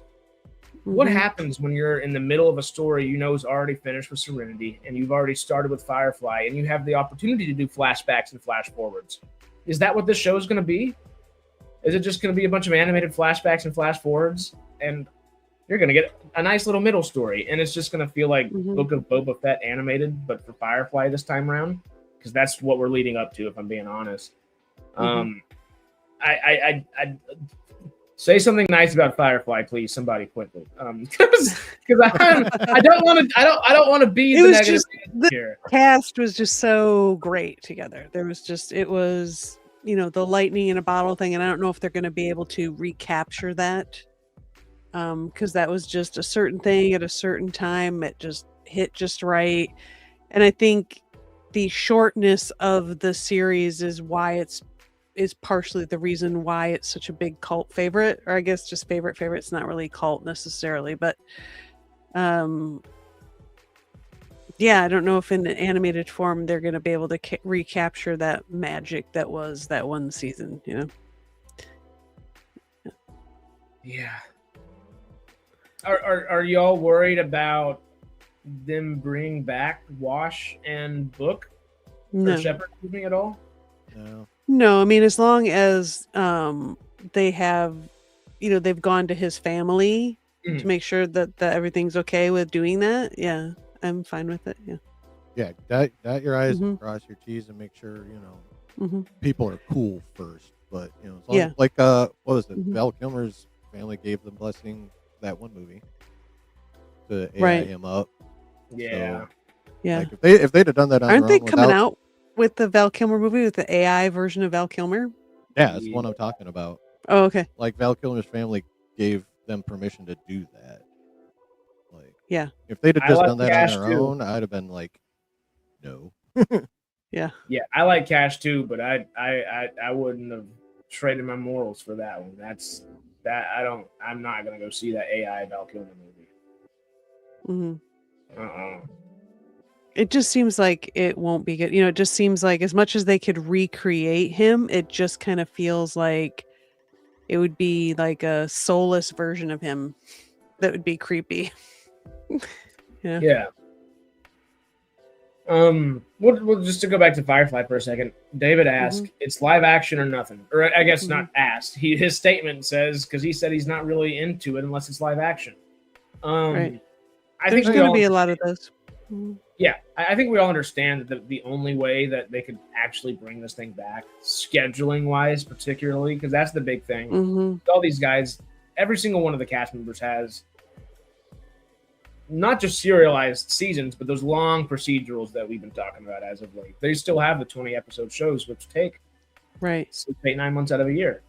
You need 3 or 4 months for a season of live action, even if it's only 6 or 8 episodes. Yep. That being said, it is obviously I do come from a younger generation, and y'all are more in tune with the want and the ability to seek out animation. Is the audience for Firefly aged out of the animation medium as well, generally? Because I don't think there's many people under 40, and I'm one that is excited for it under 40. Right. But I don't think there are many people under 40 excited for Firefly. Right. It just depends if you're into anime or not. I think if you're an anime fan, like always have been, that you'll definitely check it out and may enjoy it if it's good. I think there's a lot of people that are just, they may not be they may not be fans of anime, but I think they'll still want to watch it because it's something that it's about something that they love or really liked in the sake day, of Firefly. and it'll be kind of nostalgic and all that stuff. Yeah. I mean, I don't know. Our age group, I'd say, is probably split. Like, there's some of us that have loved cartoons and animation since we were kids, because we grew up on Super Friends, Smurfs, and all that stuff. Yeah. So I'd say it's probably about half and half. Half of us still like animated stuff. Half of our generation's like, oh, this stuff for kids. Whatever. Right. Shut up. Anyway, that's my worry. Yeah. So I'd say Firefly fans of my generation will be down for an animation one, more than likely. But the key is going to be making it appeal to, because the younger generation is very much more into animation and stuff than mine is. Like, anime fans in general are younger than myself. Like, more of them are younger. So they're gonna have to find a way to get that demographic interested in it if they actually want it. Yeah, I guess. Right. With that thought in mind, do y'all think that Firefly could find a new audience with this? Obviously, they would be wanting to, but do you think it's realistic that Firefly can find a new audience whenever it's in between a show and a movie, which requires you to go watch the old show for homework? Mm-hmm. And if you're going to do that live action, wouldn't you just go finish Serenity before you go watch that? So does that even make you want to go back and watch the animated show? You know, it's literally going to depend entirely on how they market it. Yeah, that's true. If they market it properly, if you market right, they will come. Right. Now you got to make sure that you did a good job for when they show up. But you got to make them want to show up in the first place. Yes, they're gonna have to recap the series to some degree. 18-minute recap in the first episode. It's only 10 minutes long. Yeah. But I mean, you have to understand where they're coming from, why they do what they do, what the brown coats are, all that stuff, Yeah. Yeah, I almost feel like they do a smaller recap for just the character basis and then almost give you the brown coat backstory in the opening for whatever this series is. Right. And kind of help establish some of the key players better than they may have in the original series. Because that's another thing. Looking back on it with the glasses that I have, not being alive and not watching it whenever it was out, or I guess being alive, sure, but not watching it whenever it was out kind of deal. It does not do a very good job at establishing the bad guys at all. It's just kind of like, there are bad guys out there, and we used to fight against them at a certain point, but not anymore. Right. Yeah, they kind of just start leaning into that of like what is the name of the big bad government? I don't even remember. Is it like Earth Alliance or something? I don't know. It's not Earth Alliance. That's Babylon 5, I think. But anyway, it's something like that. Anyway, that they're sort of I don't want to say dictatorship, but very controlling. Well, no, because I mean the whole reason the Reavers exist, as we find out in the movie, the Alliance. Yeah, that's what it was. Something like that. Yeah. So the Alliance aren't great guys. I mean, they created the Reavers basically. So, it's such an interesting world. I don't know. I don't feel like they did a great job, even with this show that's made, of detailing it or even giving you enough to understand it. It's more like which I think if they had gotten more seasons, maybe that would have happened. Definitely. And I really hope that's what this show takes the time to do. Right. I wish the movie kind of would have given us a little more. I mean, it was an interesting story for the movie, but I think they could have. I don't know. It just felt like the movie needed a little bit more of something. I don't know exactly what it is, but it wasn't horror. Yeah. It's not its fault. It's a TV movie that was trying its best to continue and finish a story.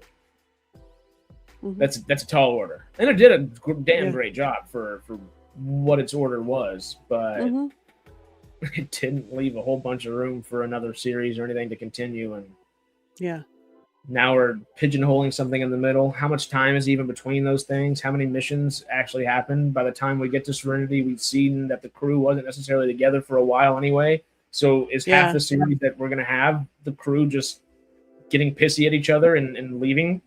Like, is that the series we're set up for?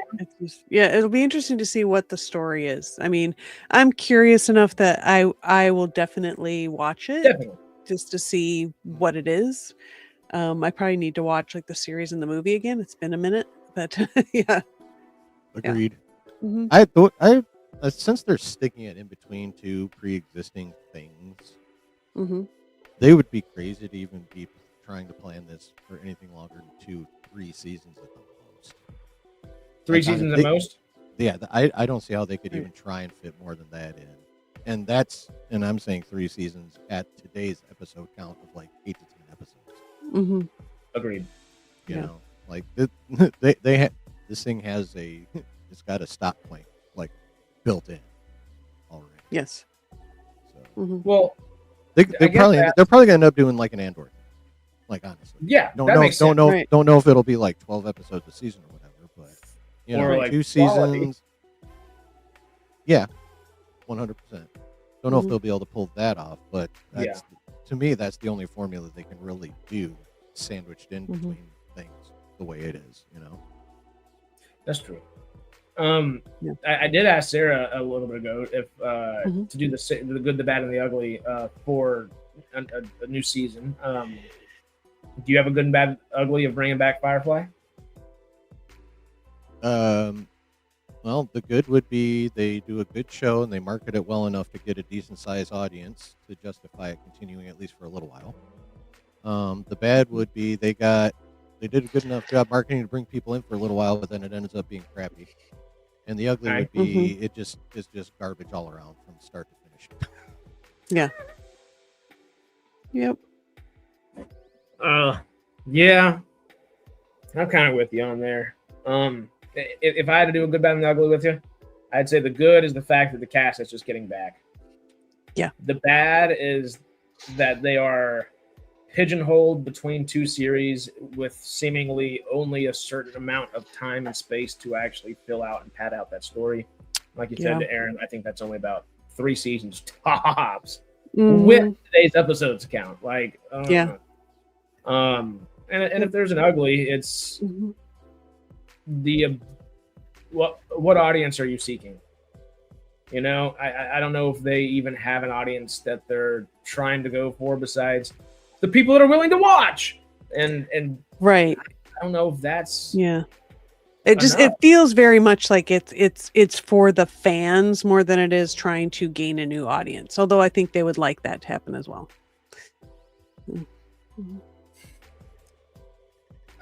I don't want to be the Debbie Downer because I love and I will continue to say and specify I adore each one of those actors and all of their careers. Especially Marina. Oh yeah. Jay would agree. Very much so. Does she have a cameo? We should do that for his birthday. Honestly, that's a really funny idea. Yeah, if they do a good enough job, a new audience will come. Yeah. Maybe. You would maybe. hope so. Since it's animated, that seems a little bit tougher thing to do. There's so many new shows happening all the time now. Right. They've got to do a better job at marketing than any new show does that's happening at the same time. It's a little screwy. Actually, double because it's animated. Yeah. And really find a way to get that goodwill for people to actually watch it. Right. So basically, their hopes are impressing the absolute snot out of the existing fan base to the point where, like, they're basically hoping for like a large amount of word of mouth. Yeah. They need for the term Sarah used earlier, which is apt and ready to use, is the cult following to be cult like and watch and watch and watch and get everybody they can to join and watch it as well. That being said, though, I know I keep saying it, but I love these actors, love the whole cast and crew. Does this? I wouldn't use the word reek. Does this smell of desperation? When all of these other these actors could literally, I mean, Nathan Fillion's hanging out with James Gunn, having an actual film career right now that, if he wanted to focus on, he could focus on and be one of the leading actors on all of our screens, big and small, for the next 10 years. But because, and I'm just saying this from not necessarily what I believe, but just from that devil's advocate perspective of, is he wasting his time going back to something 20 years ago that wasn't even successful enough to continue surviving then? And yeah, it's got some fun fan chatter online and stuff, but you finished it with the movie. Is it way too little, way too late to come back and focus on your career that you have now and don't waste everybody else's career time as well? Because Morena has got a great career. Alan Tudyk's got a great career. I think Adam Baldwin or Stephen Baldwin, whichever it's Adam Baldwin, right? I think so, yeah. Adam Baldwin's probably the least fruitful of a career out of everybody, and he's still doing just fine. Well, since you're putting it that way, I feel like this also could be a bit of a group of actors that still love this thing they did a long time ago and now have the pull and the cachet and the juice to get this little thing they've been wanting to do done finally. Yes. You know, like this is a passion project that they now all have the juice to get made. It does feel very much like a passion project. Like I said, like a passion project for like the hardcore fans. Yeah. Yeah. And that's why I said devil's advocate, because that's what I feel like it is as well. Nonetheless, even with that want and that excitement from that angle, the devil's advocate is still there. The little devil on the shoulder still poking and saying, well, you know. And part of that if they want to do it and it doesn't go anywhere, I guess that's, you know, what it is. At least they got to do it, you know. And they got to come back, have their fun, and they're, you know, and they'll still have all the juice they have when it's all done anyway. Yeah. Sure. Well, and I guess I'll speak to the elephant in the room as well. As is this even going to get made? They got to find somebody to pick it up first. Like, they don't have anybody to pick it up. They've just literally gotten together and we're like, we'd like to do this. Yeah, there is that. That's it so far. Is this worth a studio spending the money to animate and make, and spend the money and the time and effort to find the old audience and find a new audience, and spend the marketing money and time and effort to do so? Is this worth it from taking our rosy glasses off from the series itself, from a studio's perspective? Would you greenlight this? Which studio? I know my answer. My answer is no. As much as I want. Which studio am I? If I'm Netflix, I'll probably take a crack. I'd probably take a chance at it. Okay. If I'm Disney, where they happen to be streaming right now, probably not. Right. Yeah. But if I'm Warner Brothers or HBO, probably not. If I'm Apple, maybe. Yeah. Apple doesn't do. Don't they have to do it with like Disney or Fox or whatever? If they can talk Netflix into writing a licensing check, no. Okay. Yeah. They've got the licensings that they need, so they can be picked up by anybody because they have been afforded the license from Disney and Hulu, and I think it wasn't Universal. What was the other one? There was one other. It might have been Universal or Comcast. Fox. Was it Fox? Well, because I guess Fox is now Disney and Hulu. Yeah. That, of course, is where they need their main permission from. But they said they already have the permission, and they're just shopping it around wherever they can. Right. It sounds like they've kind of put all the ducks in a row, and it's just that one final step. I'm calling up. There's no hindrances except that last piece. You know? There is still one hindrance. Or maybe, all right. I mean, making the show. Right. Well, that's what I'm saying. That's the last, getting somebody to say yes. Because right now, all they're asking. There's no other. Yeah. Technically, all there is right now is, hey, we're a bunch of famous people that people liked, and they still like us, and we want to do a project together that we've been wanting to do for a long time and weren't able to do whenever we were kids, and we wanted to do it. Help. Yeah. That is legitimately what it is, and I love them for it. And I mean, literally, my friends and I are making a show and kind of pitching it to studios in a similar format. But we're doing so from nobody perspective, and it's interesting to see this happening from a perspective of folks that we've spent our entire lives watching and admiring. And it also goes to show how, kind of, excuse the French again, but how shitty the studio system kind of is at times. Yeah. Honestly, I think it's Netflix or bust for them. I don't think any other studio would pick it up. Right. You know what? I think is realistic. I think Netflix could take a chance. I mean, look at all the stuff they put out, and and not just put out themselves. That's of questionable quality. Just like all the stuff they license and grab just to put on their platform. They have. They're like the Amazon of entertainment. They have a bit of everything on that thing. Yeah. So I think Netflix might not definitely their best shot.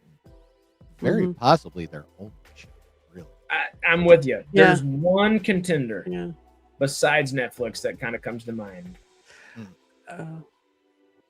I don't even. Where's your O going? What do you think? Oh, me? Where do you think I'm going? Like a Pluto or Fubu or something like that. Oh, there you The go. O was correct. I was gonna say Tubi. Yeah. I was gonna say Tubi. I think it's a Netflix or Tubi, and there's not much of an in between option wise. Disney I always and forget about Hulu. Yeah, Disney and Hulu would have already bought it. They said yes, you can have your license and go out, and we'll get the chunk of change that we get from it. But go do your thing. We're not gonna make it. Yeah, Disney doesn't. They don't seem to be too much chance takers. Like they seem to do stuff that they think is going to become something. So that says something right there that they're not green lighting it. But I mean, do you think it'll end up being a series, or do you think by the time it's all done, it's like, oh, we'll let you do a movie? They're definitely looking for a TV series, because if they do a TV movie, it's just another. Oh, it's out there. Nobody saw it. Great. We'll talk about it again in 10 years. Where it still might be a good option, though. It might not be a bad option by any means. Yeah. The TV series at least would be their goal, because that gives you 6, 8, 10 episodes or weeks, of build that hype. Maybe the first 3 or 4 or 5 episodes even didn't get this, but now we're in the last 3, and these last 3 are insane, and try to get some folks back on board. So I heard or read somewhere, if I can get my sentence structure there, that 12 million people have watched the Firefly pitch. So there's a big interest. Wait, are you talking about on pitch meeting? I was about to say, or is that when the announcement? Yeah, is that just the announcement or what? Because people can watch trailers all day. That does not mean they're going to go sit in that movie theater. People can watch trailers all day. That does not mean they're going to go put it on their TV whenever they get home after work. They've got dinner, family, and friends and life to think of as well. And I as much as, hey, I have been taking voice acting classes for the last year and a half and thoroughly enjoying discovering and furthering that avenue of acting, That being said, even animation, as much as I love animation, just to bring that point back in, I don't know how many people are going to go home after a long day of work, seeing their families, getting dinner ready, getting everything together, then finally sitting down in front of a TV at night and say, oh, let me watch, and whether it's the right frame of mind or not, oh, let me put on this cartoon for 30, 40 minutes. Yeah. Whether a cartoon is the correct way to digest the medium or not, which I don't think it is. Yeah. It's kind of the way it's perceived, nonetheless, whether we like it or not. It's just kind of status quo generally. And I don't know if people are going to be willing to come home and do so. No, the ridiculousness of the Western prejudice against animation, that's a whole other subject. And I don't for get another it. day. Oh, yeah. Neither do I. Yeah, but I think a lot of people haven't loved cartoons since I was a kid. That mentality of oh, you're 18, you don't get to watch cartoons anymore because it's stupid and you're not a kid. Bro, what? Right. It's that's the best part of Saturday mornings. What? I just always think it's you're somebody who's never watched anime, because anime definitely not for the kids. A lot of it, So, I mean, just not try at all. 10 minutes of Attack on Titan real quick. Good luck. Yeah. Right? Yeah. Yeah. Could do a 12 hour and a half long episodes TV movies. No, they can't. They don't have the amount of money that takes to animate. They are not going to get half the budget for that, if I'm being honest. As much as that would be awesome and fun, animation's expensive. It's expensive. Yeah. And they're not going to be doing it on a cheap level, My sister won't watch cartoons because she was traumatized by having a child. Whether that is the right, wrong, or indifferent, or way of approach, or frame of mind, or whatever, it's not a uncommon frame of reference people have. They're like, oh, my kids would go watch the cartoons. I watched them when I was younger. I don't feel the need to now. Turn on the news. What's the freaking weatherman saying right now? Or Netflix, Apple. Hey, we got our streaming services. We have the 6 shows we're watching at any given time of the year right now. I'm not even looking at other shows. I'm just going straight to what I know I'm going to watch. How do you make it stand out amongst the sea of other things and some good things like we were talking earlier this year? The discoverability is greater than it's ever been, and also more wishy-washy than it's ever been. Well, you got to market it right, and then it also has to hit the streaming service algorithm correctly. Yes. So whether it's wishy-washy or not, we can all. Oh, God, I was trying to find a way to make it sound funny or cool. I'm wishing that Wash comes back and does well. Whatever. I couldn't find a good way to say that. Right. I tried. But yeah, no. I will probably be one of the more trepidatious people on the internet talking about Firefly, honestly, because everybody else that talks about Firefly is go Firefly all the time. I mean, I am like let's do it. I'm down, but I we'll see what happens. But I mean, I'm not like super like I would be for like other projects by any stretch. I'll say that, but I'm very intrigued by the possibility, and I would like for it to happen. I'd like to see what they come up with. I think that would be cool, but if it ends up falling through, that's also not gonna ruin my day. And I think we should all be prepared for the chance of it falling through, because that is I think a much higher chance than people right now are just, oh my God, Firefly's been announced. It's not been announced. It's not been announced. It's very fun how they did the announcement too, with Nathan going around and knocking on their doors and it's time. That was a great marketing thing for sure to get eyes paying attention to it. So, and him and Alan Tudyk, they have the podcast or whatever now, right? Yes. Which I should listen to that. I've seen a little in all that extra time I have. Of course. The only thing I don't think they announced it well. I think they screwed themselves up. It was at a Comic-Con or something? Or I guess they did kind of both the Comic-Con and he put out like a video or whatever. They should have done the Comic-Con stuff first, and they should have come out and said, hey, we need your help. The crew is together. And then show everybody and say, it's not, they should not have said, it's time. It's time. It's time. It's time. It's time. It should have been at the end. Cut everybody saying it's time out and just at the very end say, it's time to rally the troops. And get everybody on board with getting the show back. Because they've screwed up the way people are framing it in their minds right now. Everybody just thinks the show's coming back. It's not. It's not. The next announcement that they had in the video after Comic-Con was, please help us by watching us Firefly and tweeting about Firefly and Instagramming about Firefly as much as possible and say, bring back Firefly, bring back Firefly. They have no home for it. There's with what has been given to us, everyone's like, this is 100%, it feels like. No, it's about 90% chance it doesn't happen.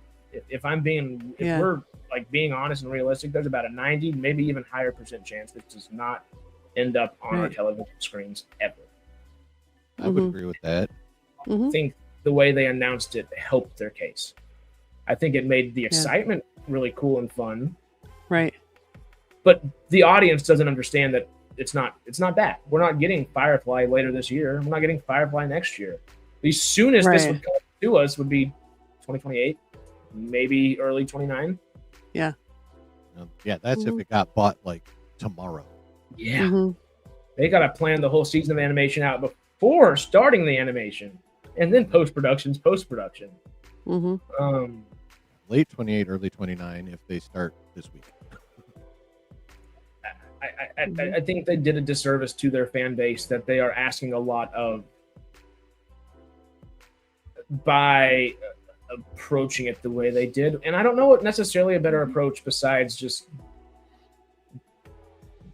it's I don't think they did it purposely because like y'all pointed out, I think they are so excited to do this. I think the cast and the crew that they have are more amped than any of them have been for a TV show they've been working on in a long time.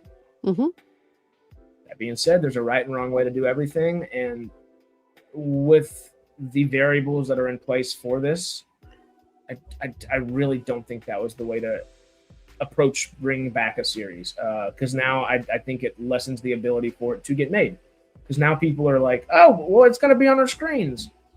Well, anyway, how about those Oscars?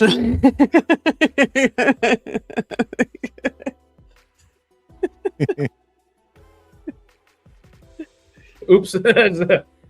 Yeah, not to keep being Debbie Downer about Firefly. I really wanted to happen. I really wanted to happen, but yeah, come on, come on, let's make it happen, y'all. Like, let's approach it the correct way, Fillion and company, and as a fan base, let's understand what they're saying as well. Because they're not asking us to read between the lines, but we have to, because they didn't ask us outright in a proper way of how to approach helping bring back the series. And we can tweet and we can watch stuff all day. Literally, Stargate and Martin Garo told us to do the same thing. Hey, best way for you to help Stargate right now is watch a bunch of Stargate on YouTube and watch a bunch of Stargate on Amazon Prime and talk and tweet about it. Hey, and we're doing our part. we're trying as best we can. I'm not poo-pooing. I'm just trying to be realistic and toss some devil's advocacy on it. But same thing for Firefly. Like, this is our part. We can do what we can and try to actually get this to people and say, hey, I know the announcement was exciting, but did you listen to the part where you said this? Because that's really just get that. And I don't know. I guess we'll see what happens with that. I mean, you got to think that they're pitching now, and that's why they want everybody to like watch the show to show the interest and all that. So I suppose I could do that. Yeah, well, we'll all be doing it to degrees. But yeah, is there any Oscar talk that you want to talk about? I know I didn't watch it. I'm just kind of like, whatever. I know we put it on our thumbnail. We're going to bring about it, but I don't really have much to say about it because I just award shows. I'm over it. So, except ours, of course, which is the best. Which, I mean, we had more fun, and I think they had it in the Oscars. We have more fun. Ours is better. The Oscars are the only time where you can see the best performers and the best actors in the entire globe be the most wooden actors on a stage possible ever to. Right. Yeah. We are reading off of a teleprompter. And so like hosting and acting are different. It's like they're a little bit. I like the fashion. That's kind of that's fun to watch, but that's about it. But, yeah. I used to be an award show guy back in the day, and now I'm just like, I don't give up. It's like there have to be too many of them, like all the time. It just seems like there's always some award show, and it's just like, and I think just it's become more politicized in a lot of ways, and I think there's a lot of people just not really don't care, don't really want. They're not watching it for that. They just want to see the awards, and that's it.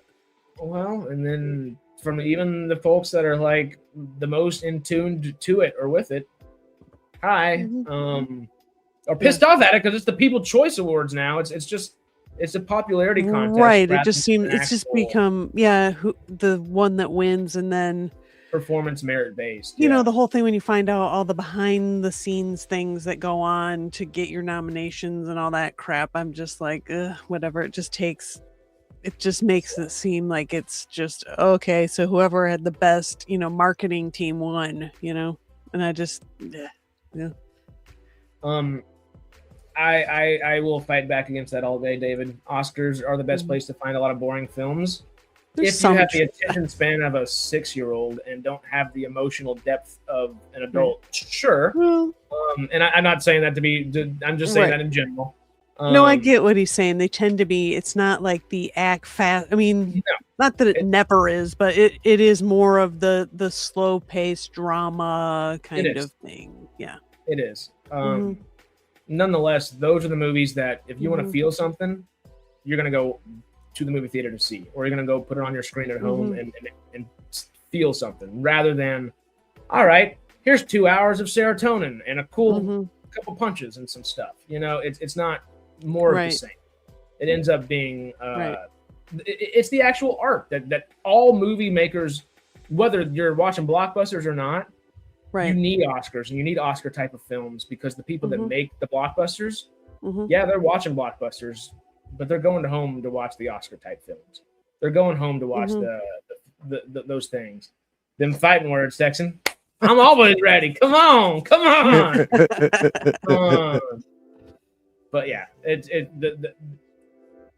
the way they boring isn't necessarily bad always. I've watched a lot of stuff that's boring, but it's really interesting or good or whatever, even though it's not. Yeah, very much so. And they got to find a way to bring at least, if the movies are going to be the ones that are more contemplative for the year, the ones that, I mean, F1 and Avatar Fire and Ash were both Best Picture nominations, which those are exciting as can be, you know, but your average one, just to lean into the thought, is it is typically your more contemplative films that ask you to sit with it for a little longer and digest the information over a couple of days, sometimes even, not necessarily right after you walk out of the movie. You might be thinking about it for a while. Nonetheless, I think when they move to YouTube, that's actually going to help. Agreed. Yeah, was it the Grammys moved to YouTube, or was it one of them? Was it the Grammys that was on YouTube? Next year is YouTube. Yeah. I think, is it next year? I thought it was 28 when the Oscars come to YouTube. Is it 28? I thought it was 27. Let me check here real quick. Give me a second. But yeah, I think that's only going to help. Yeah. Because they keep it right now. It's still basically on linear TV, you know. And let's face it, 2029. My bad. Yeah, it says 2029 through 2033. 2033. Yep. So we have 2 more years. Yep. Yeah, it's like, I mean, no matter how much Hollywood likes it or not, and it's still going, but linear TV is like dying the death of 1,000 cuts.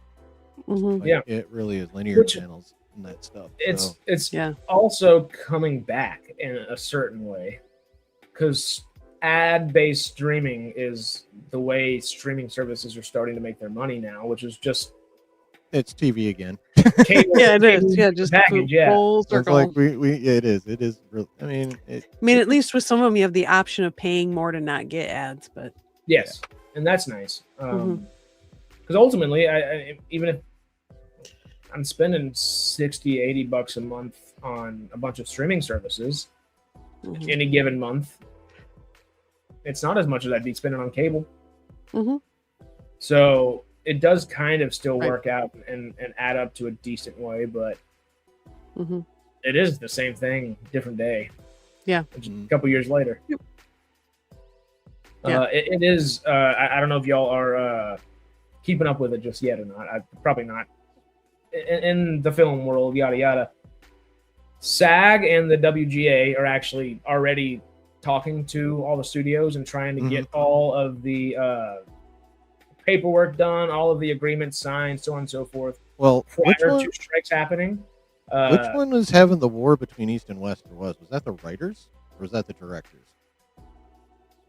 Like what again? Like there was I think it was the WGA East and the WGA West were fighting for a minute. It was someone was accusing their own group of engaging in unfair labor practices. I just can't remember which guild it was. They were fighting. I vaguely. It might be over by now, but. I when you say East and West, I remember something happening. I don't know it off the top of my head. But I remember Greg talking about some people were thinking what the AI stuff wasn't strong enough or something. And there's some just infighting. I think it's the WGA. When you said WGA East, WGA West, that sounded correct, but I'm not positive.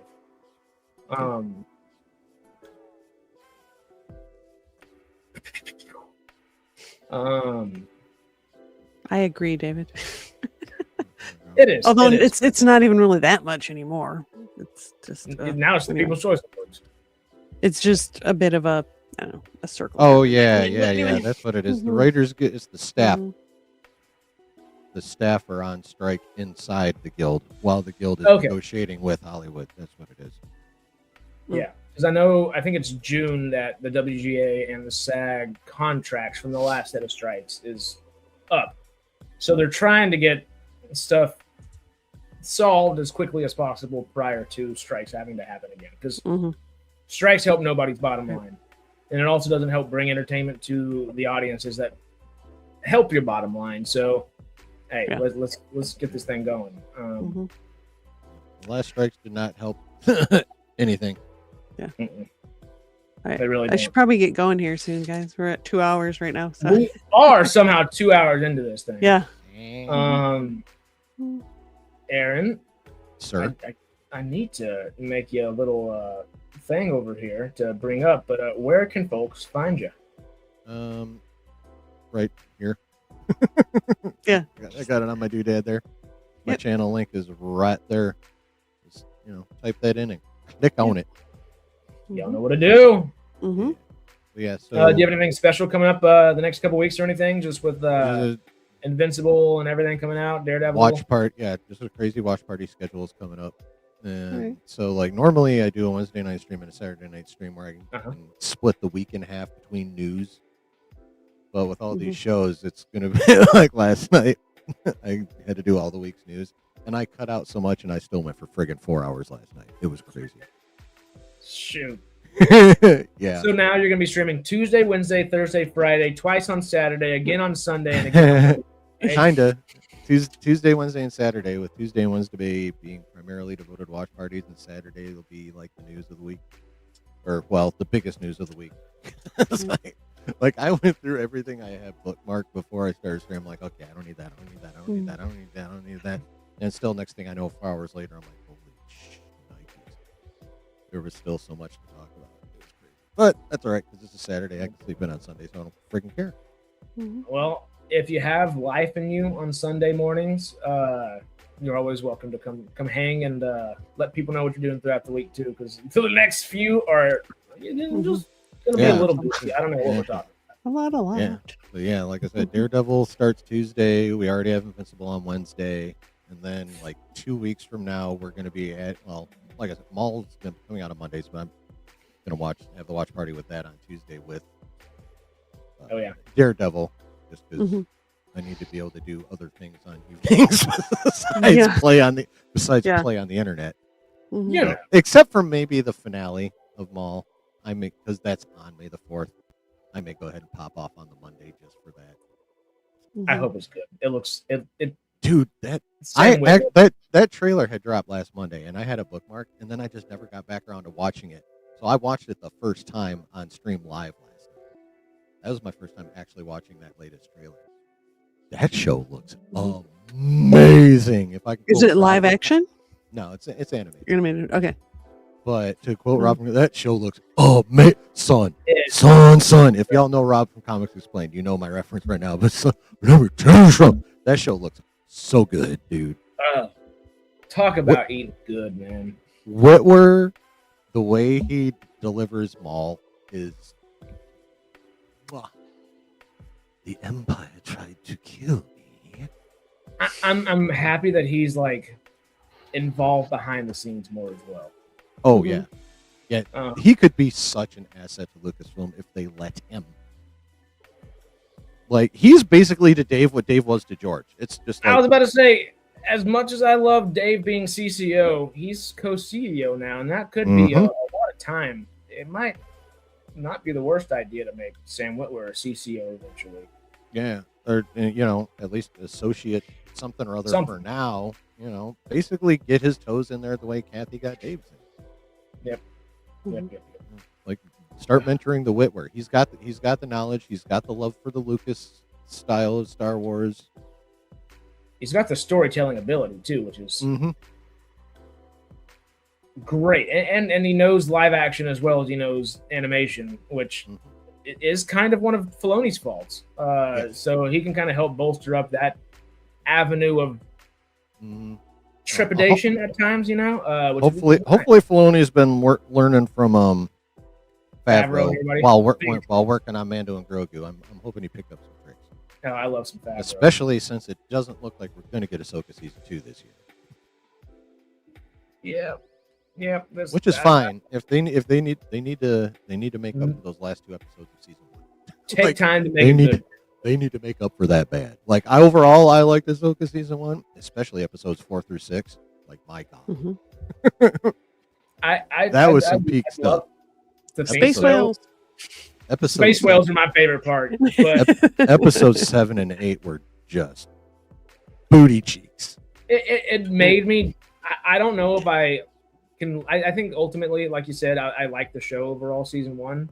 But I don't think about it like I like it just because of those 2 shows. Like the first thing that comes to my brain, or excuse me, the last 2 episodes. The first thing that comes to my brain is that. It's just that's how it ended, and that's the memory that I'm stuck with for now. It also doesn't help that Ray Stevenson died. Yeah. that doesn't help. So I think the Hound is going to do really well. I agree. Honestly. I think the Hound is going to do really well, and he's got a lot of incentive to do really well. They were bros, like they were close. And that gives me hope. Well, we also have hope in infinity and above, infinity and beyond, and space above and beyond. Maybe still plugging away at it. Yeah, still plugging away at it. Get it done this week, hopefully. Anything else? I've got to watch all of Academy again by Wednesday, right? Yep. Greg and I are going to be talking about it. So yeah. Are you going to do any reactions over there for Academy? I guess we'll just talk about what our feelings are about it altogether. I mean, my own channel.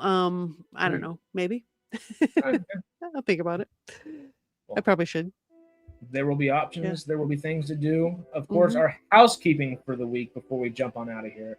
Tomorrow, we're back with some Farscape Patreon. Yep. We're episode 5 and 6 of season 4. We're right there in the tail end. So for Patreon members, come join Sarah and I to watch Farscape Patreon.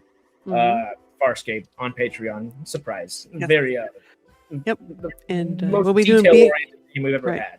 Right. We're going to be doing BSG once we're done with Farscape too. Just future. Chronologically, because y'all know I'm crazy, and it's going to be a lot of fun. Yeah.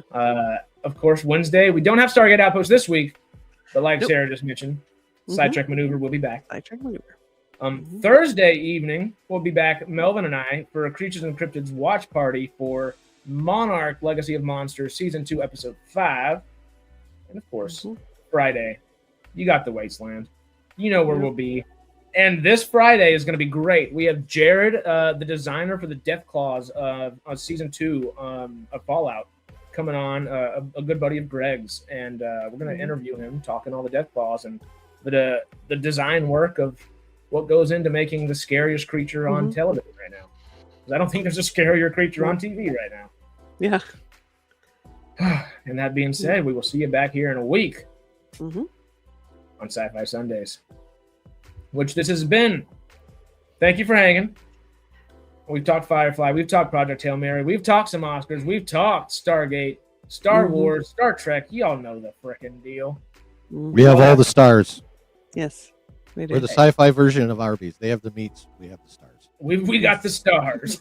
we have the stars. I'm stealing that, Aaron. That was great. Have that, man. Have that. All that being said, good people, stay cosmic, SciTrekkers. We'll see you in the next video. Bye. Happy Farscape tomorrow. Have a wonderful rest of your day. Adios. Bye. Peace.